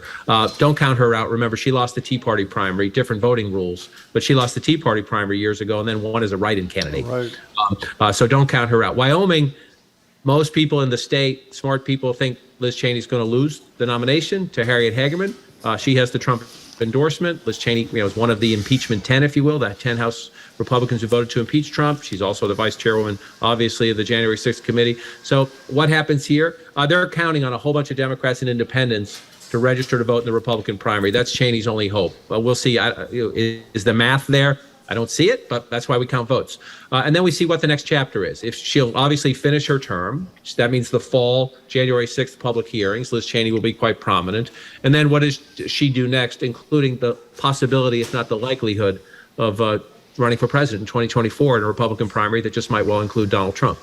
We're talking to John King. Speaking of Donald Trump, the walls at least seem to me to be closing quite a bit. But before, that's in terms of Donald Trump. Before we get to Trump, how nervous would you be if you're Rudy Giuliani this morning, John King? Be a capital V, very. Yeah. Very. You are not told that you are a target of an investigation. I'm much smarter about this now because we've had so many good lawyers on the program recently. But you can be a witness, which means we think you have something important to tell our grand jury, but it's not about you. You can be a subject, which is we think you were involved in something nefarious and it's possible you're in deep doo-doo. Or you can be a target, which means we believe and we are trying to prove to this grand jury that you committed a criminal act. And that's what they told Rudy Giuliani, that he is a target of the grand jury investigation. And if for those who, it's hard to follow, there are so many investigations. This is the Fulton County special grand jury convened in Georgia to look at Trump's efforts to overturn, to reverse Joe Biden's win, to cheat in Georgia after 2020. And so when you're told you're a target, you better get a very, very, very, very, very good lawyer. Well, we know a lot about President Trump's woes, that the Department of Justice is looking at possible violations of the Espionage Act and obstruction of justice, and that was related to taking the documents from Mar-a-Lago. But the Washington Post has reported that the former president's lawyers paid these computer experts to copy these data from election systems in Georgia, and reportedly they were also messing around with election systems in Nevada and Michigan and Arizona. So what does this mean? I mean, I didn't know you could, the breach supposedly was successful and significant, according to the Post. Right, and so they're gathering this data that they don't have any right to gather, really, or what's the reason to gather? Again, if you had, and who's doing it, right? If you believe, the conspiracy theory about the Dominion voting machines, for example, if you actually have any facts on your side, some legitimate government entity might have a reason to do an investigation. If you actually had any facts on your side about widespread fraud or dead people voting or something like that, then a legitimately empowered government agency, either an existing agency or maybe some new special investigation, might have the authority, might get the authority, or already have it if it's an existing agency, to go, hey, we need to take a look at this. Something is amiss here. But these are Donald Trump's lawyers after losing recounts, losing additional recounts, losing audits, losing 70-plus court cases, trying to get their hands on the data. Again, whether you're a Democrat or Republican or an independent out there, you should be nervous about people trying to get access to information they do not have a reason, right to have. To what end? We know, again, everyone is innocent until proven guilty, but we have example after example of these people pressuring secretaries of state, trying to get people to write fake electors, of trying to essentially reverse the math, reverse the valid math of an election. So it's frightening when you see these developments. And again, it's hard to follow all the different pieces of all the different investigations. Well, but when you read these details, it's numbing. The other investigation that was kind of lost some steam was the New York District Attorney in Manhattan's investigation of tax irregularities involving the Trump company. But we now have Alan Weisselberg, who was the finance guy at Trump's CFO. company, is I think tomorrow or Thursday is going to finalize a plea deal with the DA's office. Apparently much better than a lot of people thought he was going to end up with, because he's not going to spill the beans on the Trump organization, facing reportedly 5 months in prison. What do we make of that? I think we need to see the deal in paper. If you go back months and months ago to when that investigation began, there was all this talk that you're right. Here's a guy who knows everything, right, or knows most everything about the Trump finances, and the whole, the investigations have been about, were they lying to banks? Were they lying to the tax man? Were they lying to everybody? Overvaluing some assets when it helped them, undervaluing when it helped them, depending on which conversation they were having with the tax man or the bank trying to get a loan. He obviously has access to all of that. Early on, everyone thought, wow, if Weisselberg flips, this is a lot of trouble for the Trump organization. Now he's negotiating a plea deal. Our reporters are covering this, view it as significant. If you're negotiating a plea deal, that means you're admitting to some wrongdoing. But is it this bigger hook that is an entree, to the Trump family or to Trump himself? Let's see what they put in writing. Our reporters following it are quite skeptical, but if you have to get a plea deal, you have to file it in court. I want to stay on this theme for a second, but you mentioned this ITT loan forgiveness right before you went on the air. The Department, this is according to CNN, John King, the Department of Education said today it will cancel $3.9 billion in student loan debt for 208,000 students who attended the now defunct for-profit ITT Technical Institute, bringing the total amount of loan discharges approved under President Biden to nearly $32 billion. And it's obviously something separate from the across-the-board federal loan forgiveness that we were talking about a minute ago. John, I have one last question for you. We talk, obviously, like you do too, about will Donald Trump be indicted? If he's indicted, what happens? The what happens piece, I'm not as concerned about the electorate now as I am about violence. Are law enforcement agencies, based upon what's happened January 6th, Cincinnati the other day at the FBI office, Unite the Right rally in Charlottesville, are law enforcement on the federal and state and local levels preparing for the possibility that Donald Trump is indicted at some point and his supporters go absolutely wild and decide that what that former president deserves is violence across America? I don't know about the specifics of Donald Trump being indicted, but you know from this FBI Department of Homeland Security bulletin just past weekend, coming into this week, you know about an indictment unsealed, a criminal complaint unsealed in Pennsylvania on Monday, the incident in Cincinnati on the tail end of last week. You know that they're on high alert because they are seeing these online threats. And in the case of Cincinnati, a man showing up with a nail gun and an AR-15, allegedly, at the Cincinnati field office. So I just had a former FBI agent, the special agent in charge of the Newark field office on the program, who's obviously still in touch with a lot of his former colleagues plugged into the system.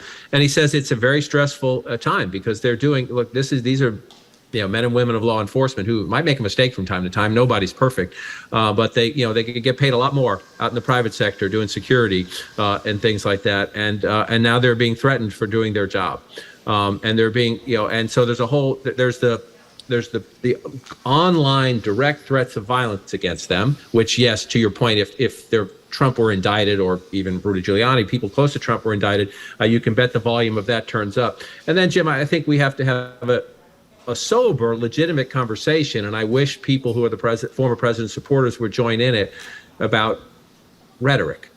We know from January 6th that if you lead some people to the edge, you may say, I didn't say violence.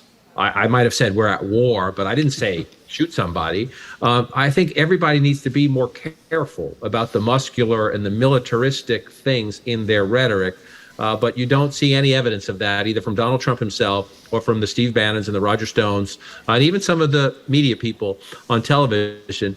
I think everyone should just have a little pause here. Make your case if you believe in something. I'm not telling anybody to stifle their views. If you believe Donald Trump is innocent of everything and he's being persecuted, you have every right to say that. You have every right to say that, whether the facts support it or not. But be careful, because we have learned that if you take some people to the edge, they will jump off it. And they will jump off it with weapons, and they will do harm to people, innocent people. They should do harm to nobody. But so I think everyone needs to be careful about their words right now. But you don't see, I don't have a lot of company in that conversation, I guess, from the people who need to listen to it most. So, John, before you go, speaking of being on the edge, your baseball team's on the edge. Last time I looked, there were 4.4% odds they'd make the playoffs. You betting anything on this or no? Yes or no? So you're saying we got a chance. I knew that would be the answer. No. Hey, look, I said last week, go Patriots. I'm an eternal optimist. My life story requires me to be an optimist.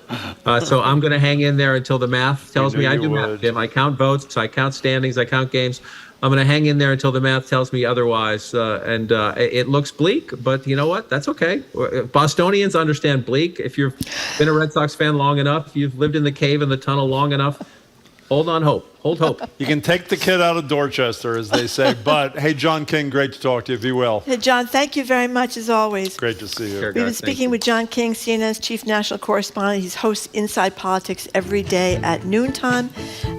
Coming up, we just spoke with him about Liz Cheney, who is expected to lose in Wyoming tonight. Maybe she'll pull it out with independents and Democrats crossing over to vote for her, but it's not looking good at the moment. So she knew she was likely risking a loss.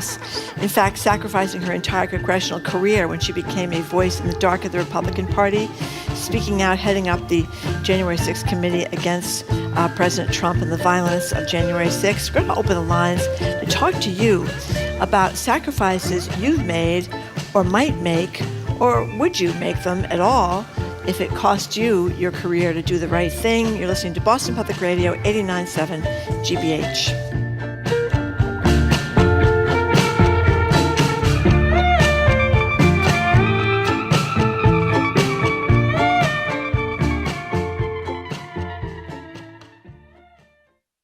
Morticians, embalmers, crime scene cleaners, executioners.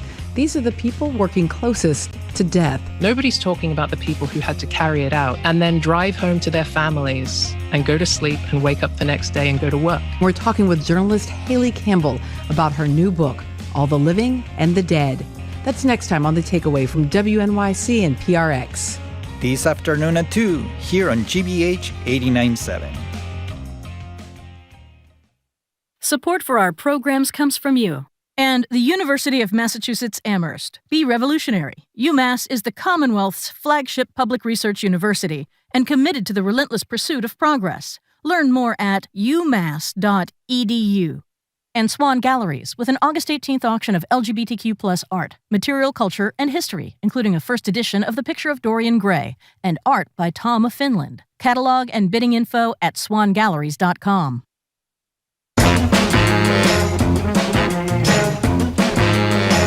Welcome back to Boston Public Radio. Jim Browdy, Marjorie Egan, live from the Boston Public Library. We're a little short on time, so if you're interested in this, join us. Wyoming Congresswoman, as Marjorie said, and as John King said, Liz Cheney is expected to lose her primary election tonight by a large margin. In her final campaign ad, she focuses on the former president and how mainstream Republican Party about the narrative of lies over the 2020 election, warning Americans not to go down that path. So we want to ask you, have you been in Liz Cheney's shoes in some way in your life? Sacrificing something you worked hard on based on principle, meaning, for example, like your job. And would you take a stand she's taken if you knew it would mean losing your job? The number is 877-301-8970. And by the way, on another note, speaking of Liz Cheney, as John King said, quite likely she runs for president. She is a person who's been a champion on this one issue for people all over the country who believe in democracy. But on the flip side, she is anti-abortion. She voted with Donald Trump 93% of the time. Can you imagine, because of her principled stand on the Donald Trump issue in January 6th, voting for a woman, should she run for president, who at least on the issues you don't agree with one exception, namely the preservation of democracy? 877-301-8970. Can you think of a situation where you did an act that you knew could cost you greatly because it was the right thing to do? No. Good. Okay, fine. 877-301. Risk my job by going up against the boss? No. Can you? Many times. Yes, Many times. No, I don't know. You like to think that there's certain, it's hard. I mean, you like to would I, if I were a member of Congress?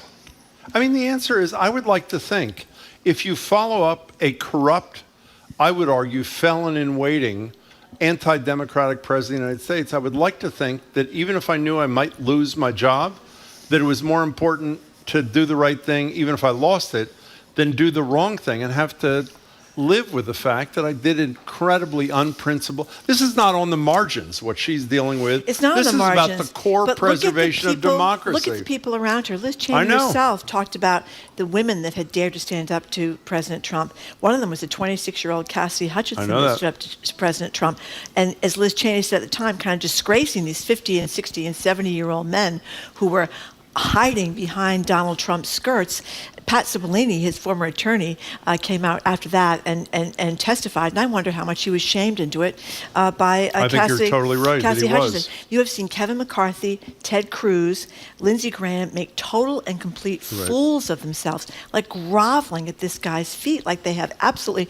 I always wonder about their wives. How can they even look at these guys? How about their children? How about their grandchildren? Their children or grandchildren, yeah. So she's doing something really courageous. Now, I don't think she's got financial problems. I think for a lot of people, a lot of times people say, the thing I always think of, if your boss was sexually harassing you, why don't you do something about it? Well, people don't do something about it because they fear not being able to get Well, another that's job. obvious. Her father is the former vice president of the United States. Yeah, I mean, she does not have financial right. problems. So I think if you do not have financial issues, it makes it a lot easier to take the courageous stand. But do Kevin McCarthy, Ted Cruz, and Lindsey Graham have financial issues?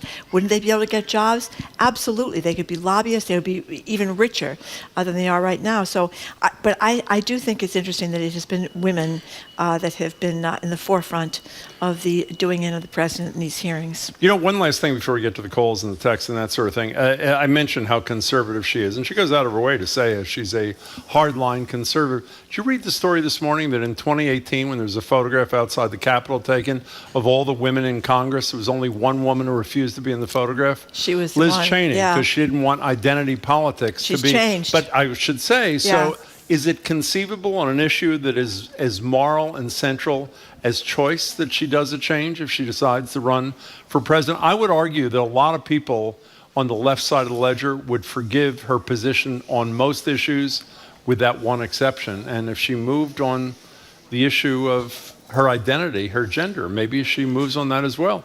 Well, she'd have to move in a lot of things. I know. Well, I know, but I she's on think the wrong side of lots of things. She is. She's on the right side of this, but we're just hearing about Lake Mead and Lake Powell. They're running out of water. I know that. Because of this climate emergency. She's on the wrong side of that. I mean, Wyoming is a horrible state in terms of fossil fuel stuff, and my goodness, she wasn't in favor of gay marriage, and she had a gay sister. She finally came around on that, but it took her a very, very. How about her mother? Remember her mother? Yes, she wrote The Lesbian Potboiler. She did. We read excerpts of that.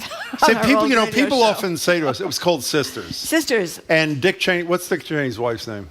I don't remember. I don't know what it is either. In any case, she wrote this book, Sisters, and people often ask us when we do events, what's the difference between when you worked in commercial radio and working at GBH? The one example I always give is we read excerpts, lengthy excerpts, from, as you say, that lesbian potboiler Sisters on our old station, and we haven't here.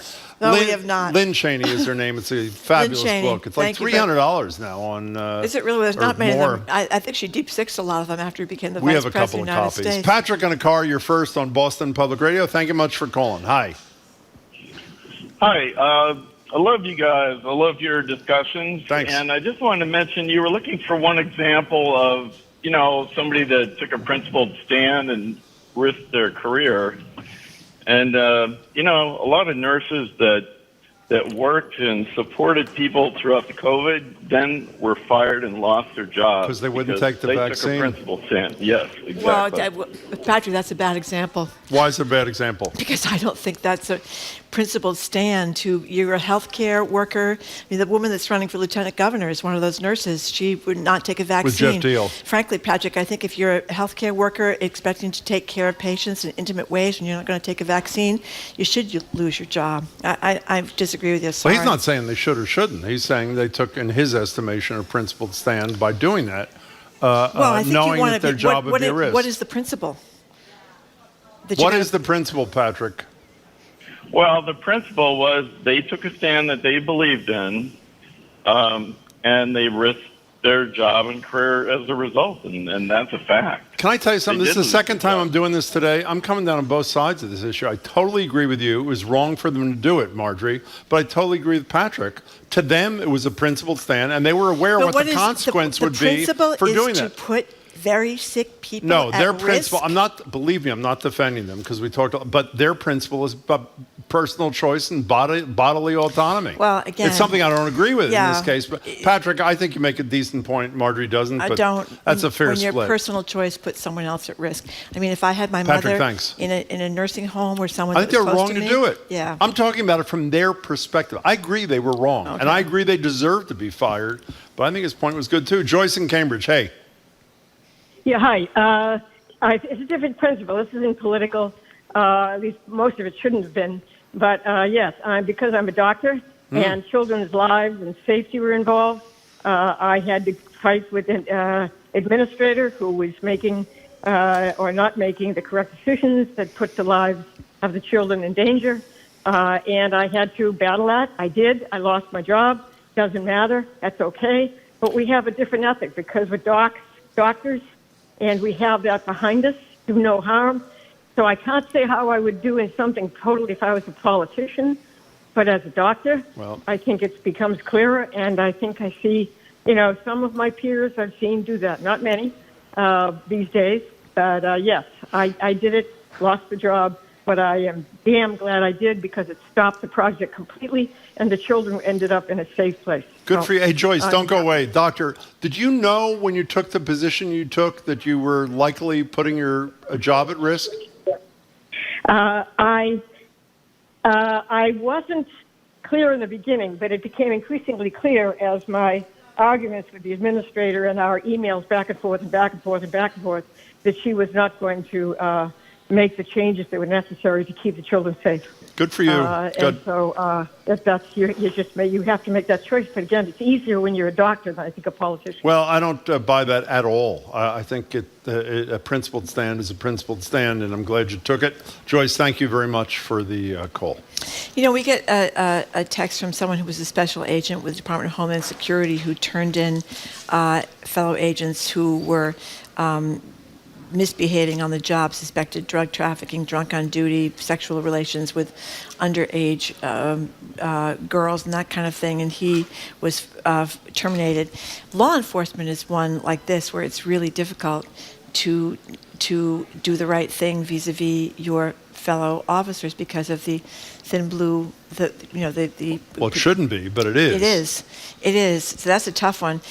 This person said they were lost their job because local management stated that my loyalty to my fellow officers trumped my oath of office to the Constitution, and I was fired. By the way, getting back to Liz Cheney, virtually every Republican of any stature in this country who's had the courage to say the election wasn't stolen is doing a variation on what she's doing. I'm not defending their behavior before, if they were all Trumpified with some of his sadistic policies. But look at the guy from Arizona, the Speaker of the House, who testified in front of Congress, and then afterwards said he would still vote for Trump. He lost his race, not just for Speaker of the Arizona House, but his own seat. So virtually all of those people, the judge in the case, the FBI agents, they all know they're putting themselves at risk. Maybe not about, a job loss or life loss in some cases. The people who lost their primaries, Peter Meyer, he was in Michigan. He voted for impeachment. He lost his primary. This guy from South Carolina, Tom Rice, lost his. From Washington State, Jamie Herrera Butler, if that's how you pronounce her last name, I apologize. And then 4 of them retired, including Adam Kinzinger, who's now on the January 6th committee, knowing that he would probably lose if he ran. I like to think that that's because it's the totally dedicated Democrats, the totally dedicated Republicans that vote in primaries. The more radical left Democrats, the more radical right Republicans vote in primaries. I like to think that was part of it, but I don't know. Do you remember that early on in all these travails, there was a story that we talked about on the air about how I hope I get this right, but it's close enough that it'll be important, I hope, that some reporter looked at the obituaries of every single member of, I think, the Judiciary Committee during Watergate and how they said they would have voted on impeachment, I think it was, if it came to that. And the researcher/journalist who looked at it said that when each member of that Judiciary Committee died, the vast majority, if not all of them, the opening paragraph of their obituary is how they would have voted on impeachment. And that gets back to your point. Don't these people realize this is the vote that they'll be remembered for? Well, this is the position they'll be remembered for in their obituary, by their children, by their grandchildren. That was one of Liz Cheney's best lines What'd when she she say? said, someday Donald Trump will be gone, That was a but great your line. dishonor That was great. will remain. And it was I'm talking about our paraphrasing. fellow Republicans. Talking about our fellow Republicans. Listen to this from Mimi on Cape Cod. I took a almost out of stand. time. Oh, we are? Yeah. Oh, okay. Well, basically, Mimi did the right thing, and she lost her job, had to sell her home. She said she'd do it all over again because she sleeps at night. Well, that's exactly the right way to live, and I'd like to think we would do the same thing. We're done. Okay, we are done. I want to thank you very much for listening to another edition of Boston Public Radio. Thank you to people at the Boston Public Library. Thank you all who for came coming. down. We really appreciate it. Keep up with us 24/7 by way of our podcast. Tomorrow we're going to be joined by our medical ethicist Art Kaplan, our national security expert Juliet Kayyem, comedian Tom Papa, naturalist Cy Montgomery, and parenting columnist Kara Baskin. Great. Today is the last day for Rebecca Tauber. We want to wish her well in her new career. She's leaving us, and we're very upset. Right that over she's here, leaving she's us. brilliant and a great loss. Jim's never going to forgive you for leaving, but it's too late now. I've said that already. By the way, she's going to public radio in Colorado, so she's staying in. So we're going to miss her a lot, and we wish her well. We want to thank the rest of our crew who's still staying, as far as we know: Zoe Matthews, Aidan Conley, Mackenzie Farkas, Gia Orsino, our engineer John the Claw Parker, and our executive producer Jane Bologna. We want to thank the engineering crew today down here at the BPL, who are still staying, as far as we know, with them too: Colin Cockrell and Angelica Marrero. What's up on That's TV? a very healthy attitude, by the way. You never know, Jim. You never know. Rebecca, I just want to add my voice. You've been spectacular. We are going to miss you, and a lot of luck. You're going to be a great reporter out there. You know what I'm doing, by the way, at 2 o'clock today? I'm pretty proud of myself, but when I told the head of the library, David Leonard, I was humiliated when I did it. You know what I'm doing it too? You're getting a library card. I'm getting a library card. Now, in all Better fairness, late than never, I have Jim. one in the Minuteman system, which includes Cambridge. I do not have a card at the Boston Public Library. I'm getting one in about 5 or 6 minutes. By the way, I'm not doing TV tonight. Adam Riley is doing it. I can't remember what he's doing, but I am told he has a great show. So tune in at 7 to Greater Boston with Adam. Is that it? That is it, Jim That is Browdy. it. Thank you very much. You're thanking me? I'm thanking you. Yes, you did a fine job Well, I today. work here. Sometimes I wonder if you'll be up to the occasion, but Yeah. you really did a great Well, job thank today. you. That's You're so welcome. nice. I'm Marjorie Honesty Egan. is really important, I think, by the way. You are Marjorie Egan, and I'm Jim Browdy. Yeah, thanks again for tuning in. I See hope you you tune tomorrow. in tomorrow, and meanwhile, have a great day.